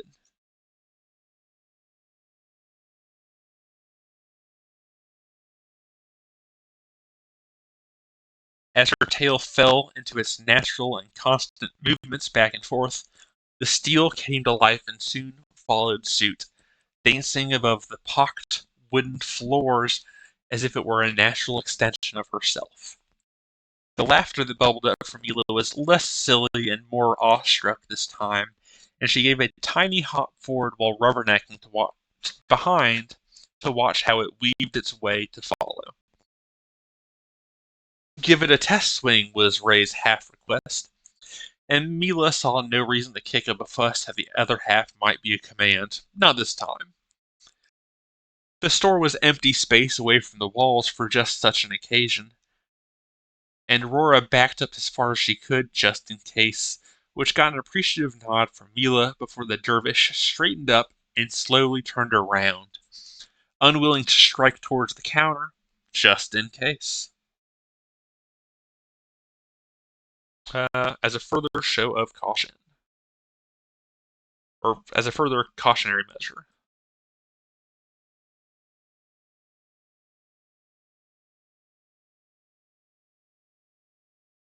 Everyone knows you gotta keep your knife circle, your blood circle in mind. No using bladed tools while anyone else is in range. She had practiced from her tome before, and now she could actually test it out, and it had her soaring. Her tail and its bladed whip rocked back and forth as Mila shifted her hips, getting 2 iterations before she snapped her body to the side and her tail forward. It was a bit sluggish compared to what she was used to, but the chain seemed to have picked up how her tail sometimes had a mind of its own. With a bullwhip's crack, the sharp tip slammed into the air and just as quickly danced back, eager to strike again. Slowly, she allowed the dance to end, links clinking as they fell to the floor. Mila turned slowly, fully aware of her stupid, goofy grin, and glad to see that Rora and Ray both were just as impressed as she was, albeit likely less thanking the stars that she had not just gouged the hell out of the store's inner walls. After a beat, Aurora began to softly applaud the display, and Mila jumped in place twice before scampering forward. Ray, this is amazing. The best indeed. A fearsome weapon, just as you wished. I take it you are satisfied with our work? That got another laugh from Mila as she carefully brought her tail up and around so that she could begin to undo the buckles. I'll have to put it through its paces whenever it stops spitting outside, but preliminary impressions? Exactly what I was looking for. Once she slipped her tail out from the whip, she began to coil the weapon back up, gently putting it back in the briefcase. Then I believe you are all settled. We included a number of brushes under the fabric for if you need to clean inside the links, but it has our standard magics applied to it, so that should happen rarely. Is there anything else we can do for you? Ray was back to their shoddy professional mask, feeling a bit more butler than Mila cared for. But she shook her head as she gingerly slid the briefcase off the counter, moving to squirrel it away in her pack. The last few pleasantries were exchanged, including a request for Ray to pass on the kobold's well wishes to the rest of the Forge family. While in turn, Ray wished for them to tell the others in their party that the Forge would always be there for when they wanted real weapons, which got guffaws from Mila and Aurora both. They went to an actual general store after, only stopping in to pick up a few things and not chatting much with the human shopkeeper. While the store was the well, the store was the closest of its kind to the Wanderer Inn, Mila had long gotten the vague sense that they were not the preferred clientele of that particular establishment. Unfortunately, the next nearest alternative was far out of their way, so voting with her wallet was not in the mix today. The seamstresses was the opposite, at least. When Mila mentioned wanting to stop by there, Rora had given her a bit of a look, but was tactful enough to not poke at the weirdness of the request. And on top of that, the head seamstress was a lady that Rora got along with splendidly. Mrs. Joe was petite, especially for a member of the kinfolk, and was shorter than even Mila, for all she otherwise looked like a human. By her own admission, rolled into the spiel she gave anyone coming in for the first time. She had a dreadful time getting decent clothes for herself growing up, which had turned her towards her profession and then opening a store of her own, albeit with a specialty, making clothes for those not properly served by the human-run establishments. It meant her business was the place to go for both kobolds and Nana, plus a plethora of other more diverse locals. And the shop was packed with a massive variety of example items in all sorts of shapes and sizes. Mrs. Joe, or one of her employees turned apprentices, had been the one to make Mila's own many-pocketed shorts and vest, and Mila was willing to bet that Rora's duckling ensemble was bought here too, even if she had not been there for its purchasing.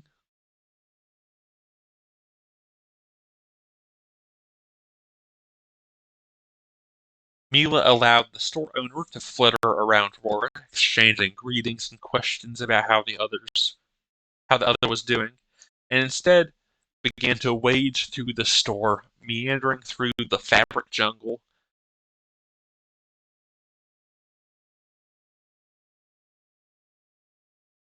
and feeling out different outfits with a gentle finger. The fabrics and colors were all over the place, a combination to match any customer's preference, and Mila had no idea what she was in the market for in that regard. It took a minute for Mila to notice that the chit-chat had petered out,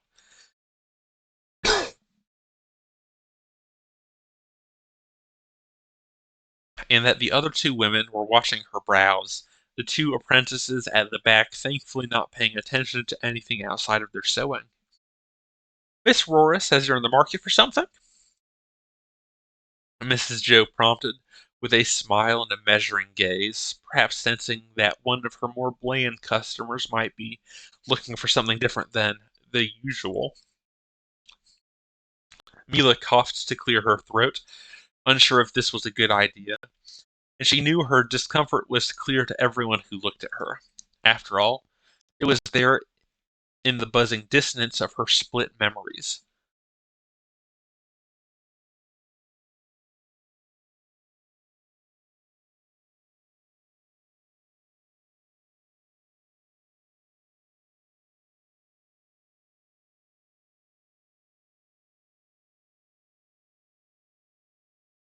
Mila hated anything but the clothes she had on currently, clothes that did not get in her way but could hold stuff that she needed. It had been years since she had last been shoved into a dress, and she knew that she had looked about as happy as a soaked house cat on the occasion. But the other Mila also loved dresses and skirts, how they flowed about her and made her feel badass. The issue was twofold. She had no idea, now that she had both of these feelings simultaneously, which would win out, and that the half of her that hated those types of clothing had originated in this body, so it might raise questions if she suddenly switched it up. Yet she needed to know. She could justify it a dozen different ways about how it was testing if the memories from this old version of her held primacy or something, but that was all dancing away from the straightforward reason, as silly as that reason felt. Half of her got a lot of happiness from clothes, and if that could bring her happiness in whole now, too, then she owed it to herself to at least know that much. There was no way in hell she was about to throw all of that at Mrs. Joe and Aurora, though. Instead, the moment grew longer and more cumbersome in Mila's mind until she managed to spit out, "I'd like to try on some skirts, something looser probably that I can move in." Mila noted the surprise, albeit a happy kind, that flashed across Aurora's face, but the smile that Mrs. Joe suddenly sported was concerning. Mila tended to think of herself as quite capable in a good fight, or in a fight with good reason, but Mrs. Joe proved in a flash that it was the battlefield that made the warrior. Mila had no time to react before she was piled high in fabrics, with even a petticoat that definitely did not fall under the loose descriptor, and was then shoved about into the changing room tucked away in a back corner, its curtain wall pushed aside so that the kobold could be thrown through. Mila's poncho had been ripped off of her at some point in the frenzy, and she was not sure about all of this at first, but she carefully slipped on the first garment, a pleated cotton-feeling skirt that stopped at her knees. At the friendly cajoling from outside, Mila slipped through the curtain and turned away one way, then the other,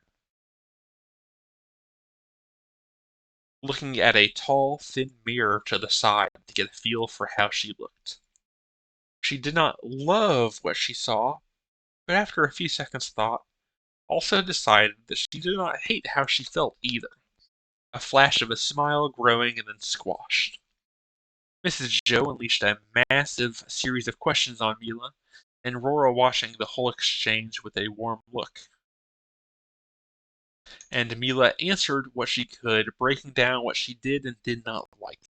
The seamstress noting answers down on a writing pad that looked humorously large in her hands.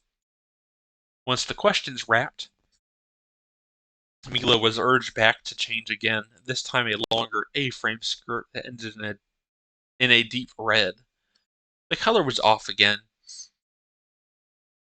and it felt a bit better around the hips, and the fabric felt good even as she was barraged by more questions. Whether from the flurry of energy coming from the kinfolk or the compliments that Rora gave for each trial item, Mila got caught up in the pace of it all, and she was nodding along as Mrs. Joe laid out 3 different items that Mila would apparently be commissioning, having gone through all the stuff that she had been loaded up with initially, and then all of the items that had been handed to her during the changing and trying on of clothes. A yellow shin-length light cotton skirt, a light green silk wrap that would be able to be worn a dozen different ways, and a slate gray dress of a variety that escaped Mila in name of design and fabric.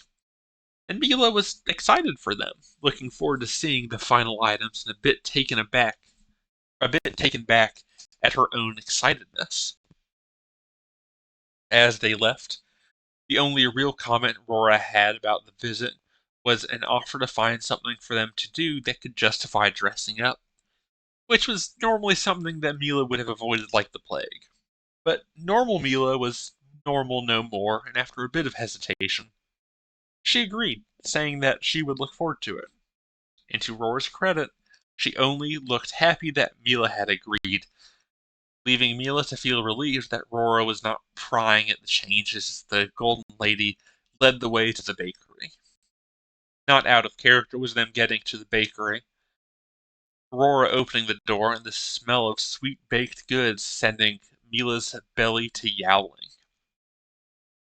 Chuckling away the grumbling tummy and spying the line to get at the counter, Mila said, "It looks like it'll be best if I wait out here. Don't need more folks in there, and I don't really need to spend all my book money on snacks." Rora laughed deeply. "Don't need to worry. Don't need to do that again, you mean?"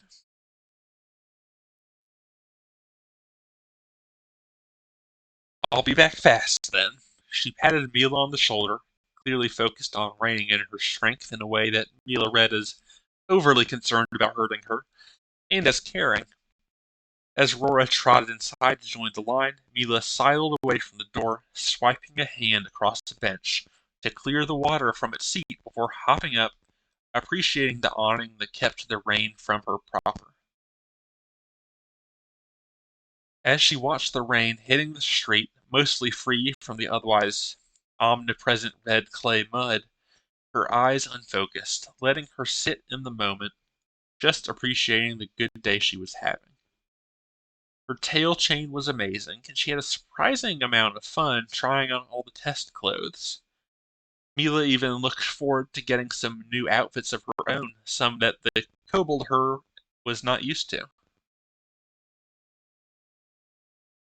Naturally, the words that cracked through her half meditation tried to bring that all down on top itself as the nasally voice wormed its way to where it belonged, right next to mosquitoes and people that left religious literature as tips for service workers.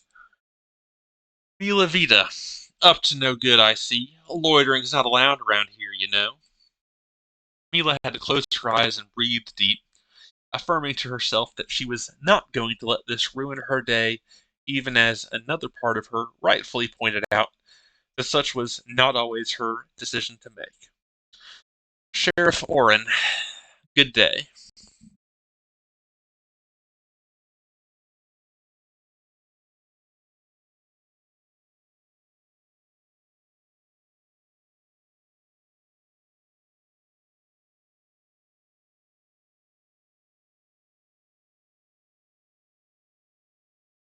For titles, The Fabric Jungle kind of jumps out at me. The World's Least Sexy Reverse Strip Show also feels pretty solid. Not super feeling a particularly outdated Tyrannosaurus Rex.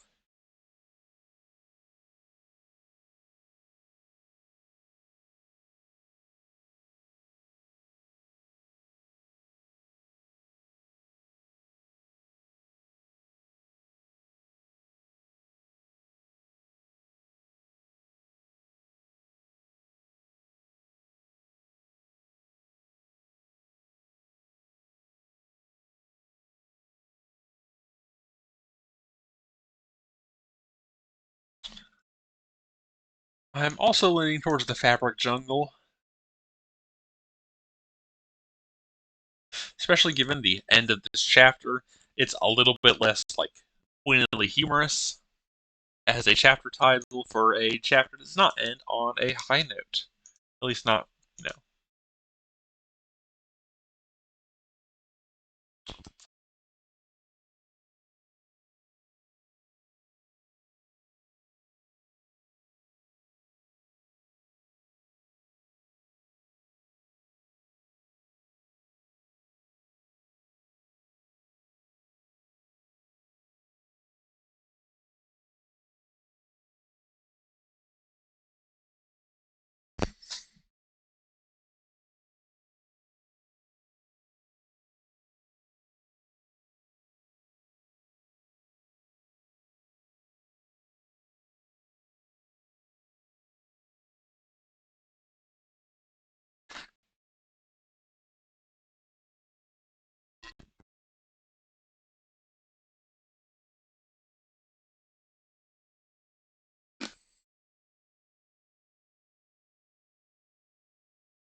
Sorry, throat's getting a little scratchy, but one more chapter.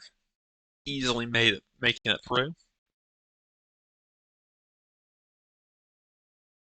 In both worlds, Mila had been exposed to a lot of common wisdom about bullies, leveled at her from all sorts of directions. Some like stuff like how you should comport, but definitely not comfort. Stuff like how you should comport yourself to avoid them. Ignore them as they seemingly lashed out wildly due to their own wounds. How bullies were weak, and all it took was a show of strength to have them back away. It was all horseshit. Bullies were not opportunistic, predatory creatures, more afraid of you than you were of them. No. In Mila's depressingly lengthy history with the type, they craved power, swarming it like ticks on a hound dog. And once they had seized a bit of it, they wielded it brutally, looking for any opportunity to stab anyone they could with it.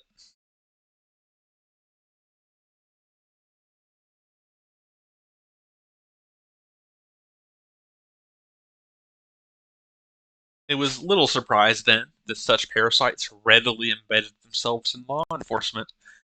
There were there was rarely better power than that backed by the state, and enforcing rules typically came with a plethora of discretion and the soft, or not so soft, threat of violence if opposed. And Orrin? Sheriff Orrin utilized both with glee. That Mila could leap over at him, sink her fangs into the man's throat, and shred the meat to let him drown in his own blood somehow made it all worse. Certainly, in the brief moment, she could strike down one pestilent officer of the law, but at best that would crater her entire life, sending her running cities away to escape the consequences of that moment. Instead, all her shark-like teeth could do was grind against each other, jaw creaking at the force. Orrin was a symptom, albeit an oozing sore that caught her off guard with focused frequency. He was hardly the only sheriff in town who delighted in going out of his way to drudge up shitty loitering laws or similarly vaporous rules to suddenly enforce, all coincidentally applied to folks lower down the totem pole than them, from them,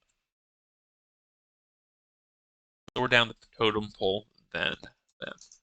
In Orrin's case, that was often the same non-humans that the city at large seemed to not care for all that much, although he was hardly above harassing the odd human that caught his eye.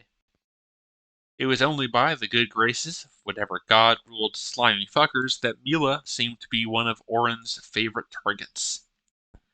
Seeing anyone suspicious, he asked, stomping closer and seemingly doing his best to splash water up at Mila, the accusatory point within his question hardly buried. After all, it was meant to be something that she could feel. It was all bait, though, the whole thing, and the specific feeling of this attempt was familiar to Mila, albeit from Science-Land. That Mila from there, the Mila from there was experienced with the same garbage. A police officer noticing her and feeling the sudden urge to stop and question her about the area, vague threats to public safety being painted, while it being clear they were directing it all at her. A tactic one could hardly call out to boot, an easy defense trotted out being that they were just trying to help you, even as their eyes dripped a playful hate. At least this particular sheriff would have a hard time posting up outside of her home, conspicuously watching. All she gave was a short, tense, "Nope, haven't." It was all she could slip between her teeth, hands still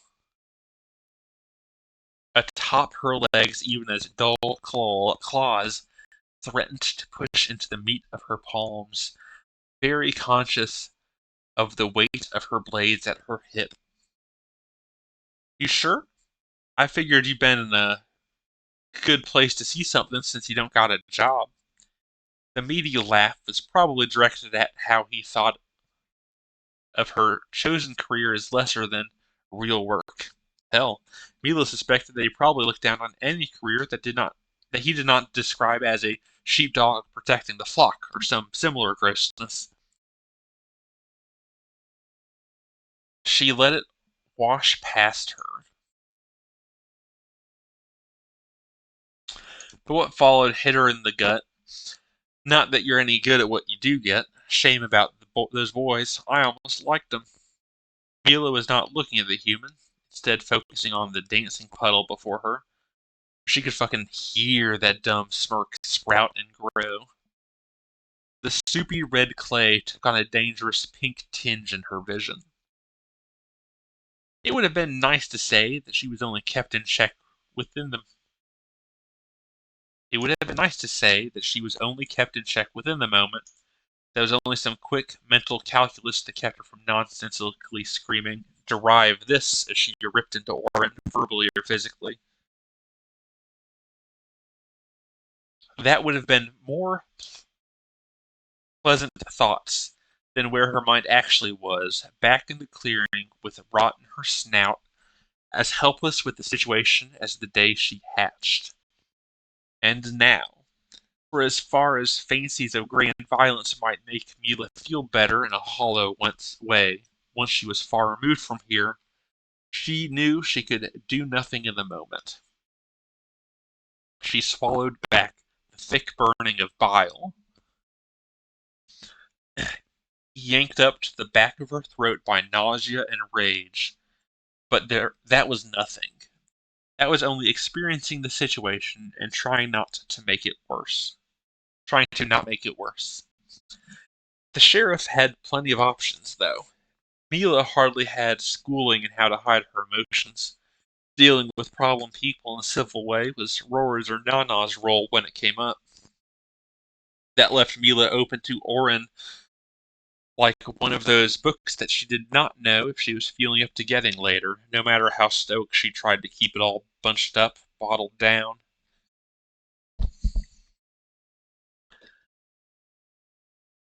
What, nothing to say? The man tromped over, marching across Mila's view until he was on the other side, not quite directly next to her, but enough that he felt in the way between her and the bakery's doors, cutting her off. Guess kobolds really are cold-blooded. The words sent him into a braying laugh that peeled her scales backwards, underpinned by the churning thump of her own heartbeat. The racism itself was negligible, the wordplay pathetic, but that he felt so fucking comfortable making such a joke made Mila livid, even more so because why would he not feel safe? What was she going to do? Report him to his superiors? Now that was a laugh-worthy jest. All she gave was a small shrug.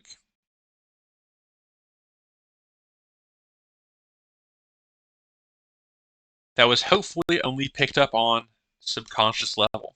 If she reacted too greatly, Orin would just go after her harder. But she also could not seem to be ignoring him, else he rolled that up into some other breaking of the laws with which to beat her with. Hopefully, if she could feed him just the right amount, he might get bored and wander off elsewhere, looking for someone else's day to ruin. Her micro-shrug was either too much or not enough, though, and Mila could feel the vile man tensing, even as a part of her seethed at herself for wishing him away onto somebody else. Whatever awful thing he was going to try next was preempted by the bakery's door getting flung open heavily, thankfully. It was not hard enough to damage the door or its frame, but it rattled loud and made both Mila and Orin startle. "Hey, Mila, they're out of muscadines. What do you want instead?" came the call, a tad bit louder than was strictly needed to be heard over the rain. There was a moment before Roar followed with, "Oh, it's Sheriff Orin. How are you doing this lovely day?" As if she had just noticed the man standing over Mila. There was a flicker of disgust on her face from where she hung out of the open door, but it vanished long before the human could turn around and never got anywhere near entering her voice. For his part, Orange straightened up, making his looming marginally less obvious.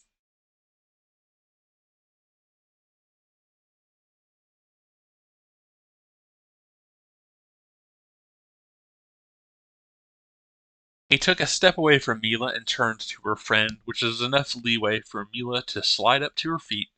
Her sandals finding the ground is just another drip in the chorus of rain. "The day is wet. Gross," came the spat-out reply, as if the rain were not obvious to anyone in town. It was spring, after all.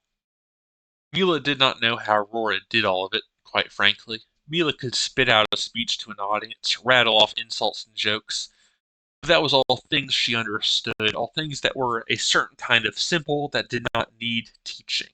To her, at least.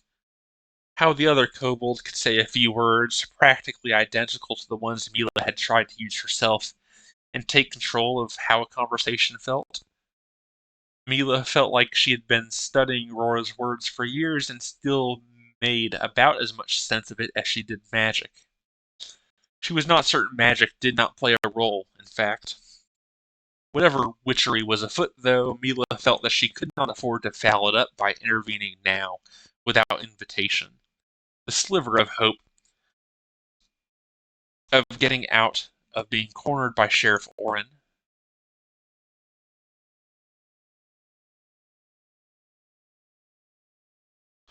was enough to splash cold water on the anxiety that had been climbing up her legs and torso the entire time unnoticed, and her eyes flickered, waiting for the opportunity, the waves of her futile rage washing out to sea.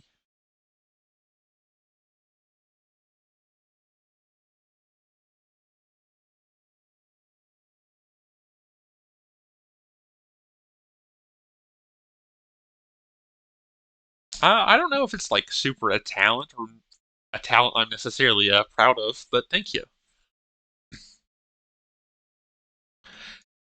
A gross day makes for a cozy homes, though.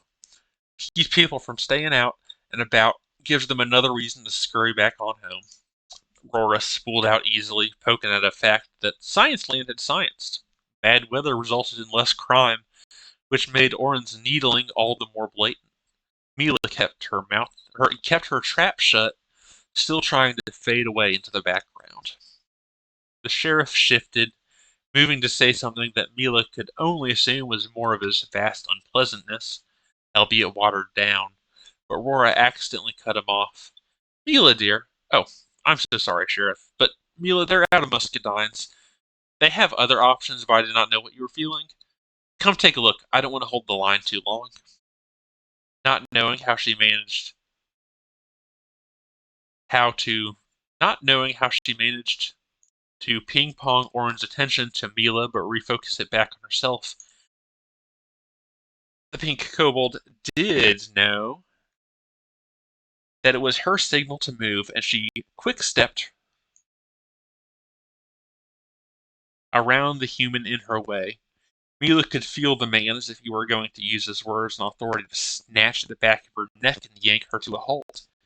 Yet a glance inside showed a gap in the line along the display case, and the person behind the gap, a goblin man, looking towards the door grouchily, enough to stay the copper. Mila recognized that the short green fellow had been well into the line when they arrived, even if she did not know him specifically, but his silent assistance was enough to make Mila want to pay for whatever he was getting. It bought her the leeway needed to make it through the door and escape, blotting out Aurora cordially exchanging farewells with the man of the law. She instead scampered forward, sliding into the gap and getting onto the railing to look at the case, eyeing options for sweetbreads that she did not really see. Without turning her head or raising her voice, she grunted out a soft "thanks," falling into the rumbling words of the underfolk and hoping the goblin was also a speaker. The responding grunt was only that, but it was acknowledgment enough for now. The big door shut behind Aurora as she withdrew back into the dry warmth of the bakery, and the murmur of folks in line did not dampen the apprehension Mila felt sitting atop her. But after a few moments, she heard Aurora say, "Looks like he's off." That was signal enough for Mila to turn to the goblin beside her, as she reached to finagle her coin purse free to compensate him something for helping her out. But he could read what she was trying to do and held up a hand. He's an asshole, isn't he? Can't just fuck off and leave alone. Helping with that's just eh. The sentence trailed off, and Mila was happy to find someone was uncomfortable with receiving a proper thanks as she was. Are you sure I can't get your order? She offered, but he rebuffed her solidly with a wave. She took a step back out of the line, ready to move to the back where Rora had actually been. But the glittery one slid on over and put a hand on Mila's shoulder, rubbing it softly. It was reassuring, but kept her in place, if only because Mila did not quite want to leave the touch. Instead, Rora took over the small conversation entirely, adeptly getting the goblin's name, Kelb, and promptly finding out his wife's and children's names, and how they were doing and what they were looking forward to. Both kobolds were out of line, and several of Mila's glances confirmed that those in line behind the goblin were not thinking they were trying to slip in ahead of them, but she need not have worried, apparently. By the time someone new came in, the line had slipped forward 2 folks, and Rora had somehow managed to ensnare a promise that the kobolds would have to buy him and his wife, plus the rugrats, dinner sometimes as thanks. He had been flustered when the demand had been leveled at him, but it was useless in front of Rora's steely kindness. Mila almost felt pity, having been on the receiving end herself before. Her sympathy had to be shelved as the 2 kobolds hurried back to the tail of the queue, though, and Mila tried to distract herself with the smells of the food, not paying much mind to the touch that still lingered at her shoulder.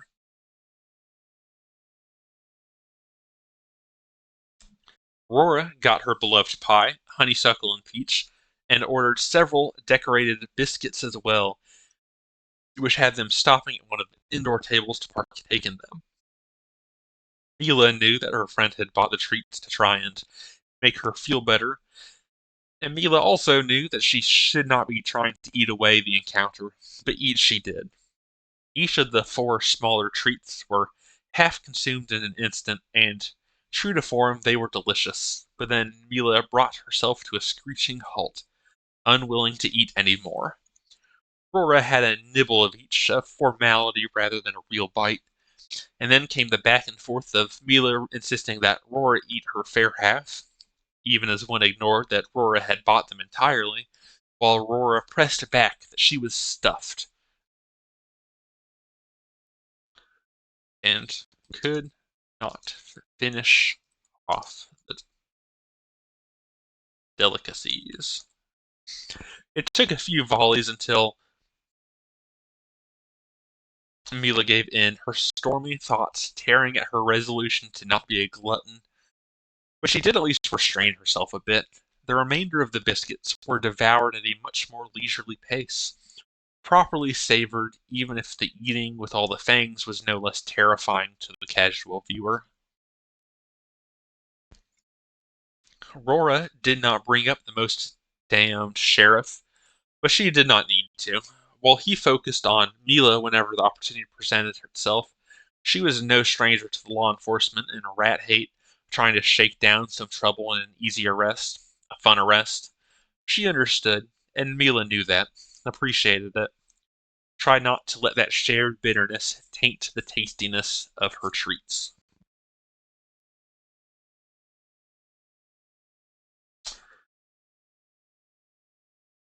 Yep. So looking at title for this chapter 10, not exactly a feel-good title, or feel-good chapter. Shared bitterness does fit some of that.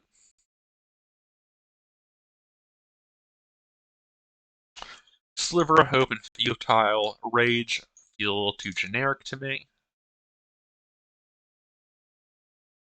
Marginally less obvious.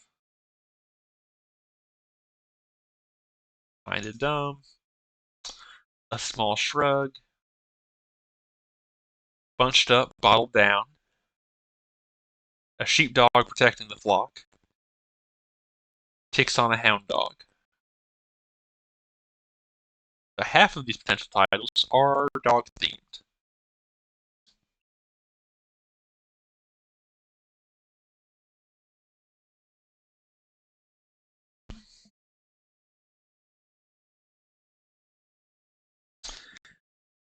Yeah, admittedly, the whole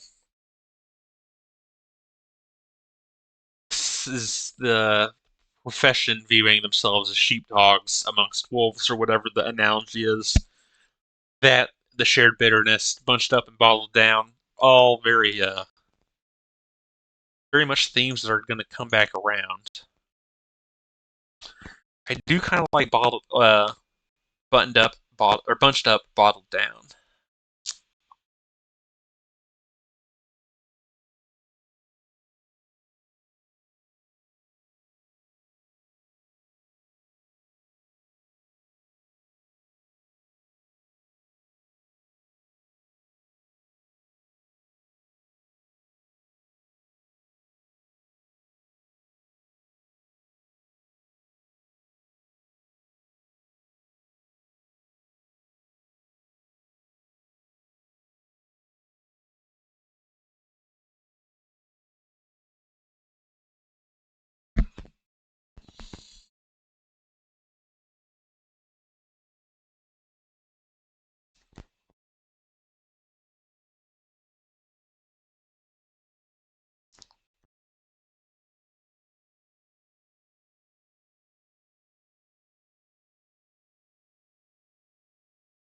Chicken, frog, and catfish. Although alternatively, two sheets to the wind. Miss Mila Stern stuff.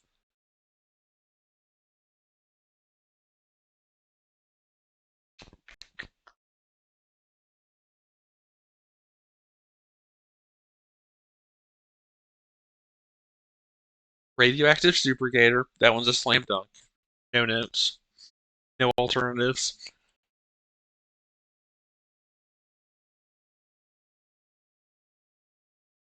Snappy one-liners and pithy parting words. Just a world away.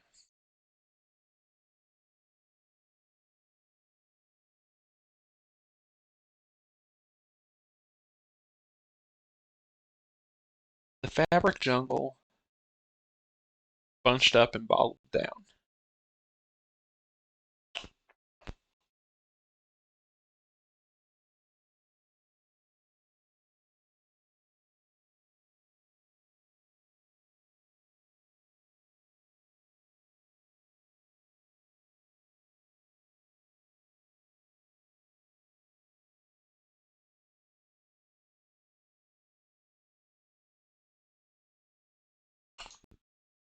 I think I'm actually gonna put this for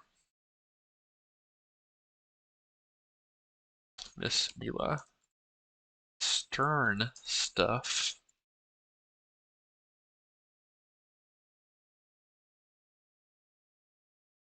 Are you sure?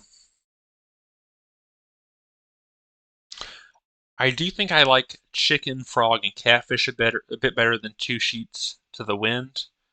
Um, in case it wasn't clear from this chapter, uh, character does drink a bit heavily at points. It is a character flaw. Uh, use moderation, folks.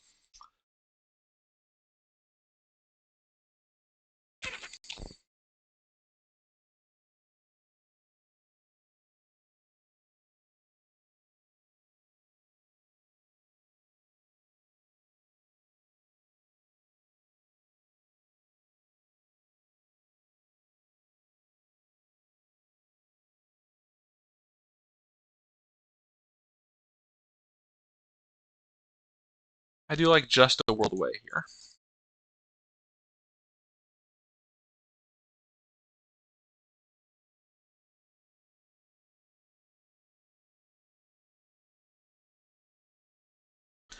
Admittedly, I do semi expect character names to eventually appear in chapter titles at some point. I started at like chapter 20 something. Not to give too many spoilers here, but let's see. Okay, not chapter 19.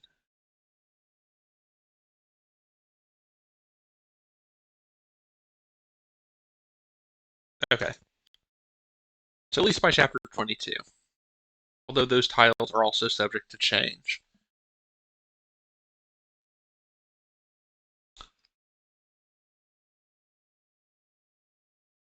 Yeah,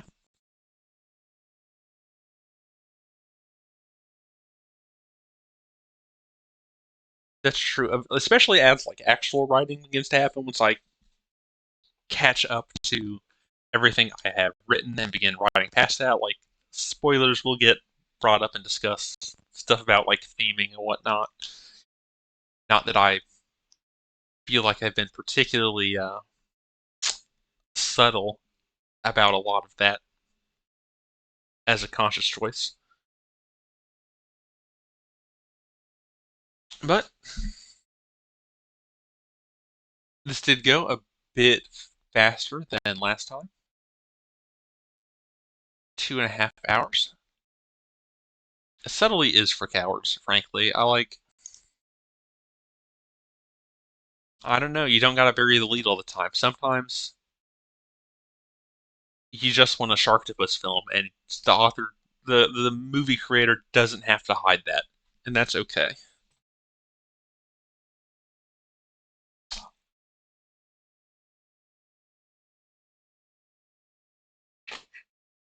I suppose I should actually go through,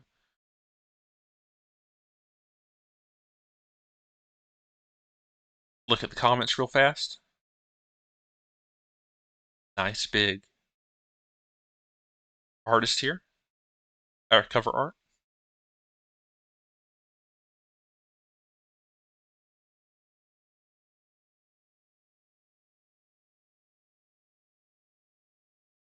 Check to make sure that there's no comments that caught something that I missed.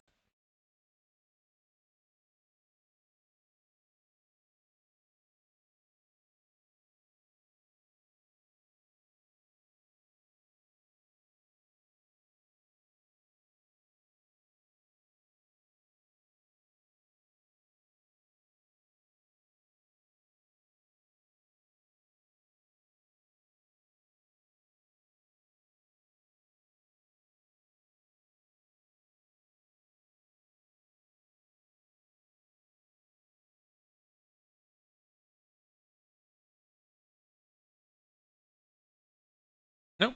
Okay.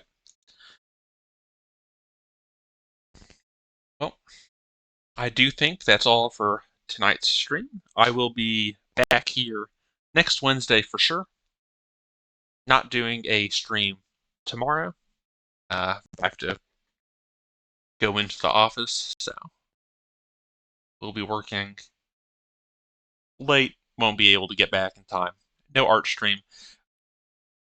But again, writing next week, next Wednesday. And of the couple of people that are here today, hope you'll be able to make it.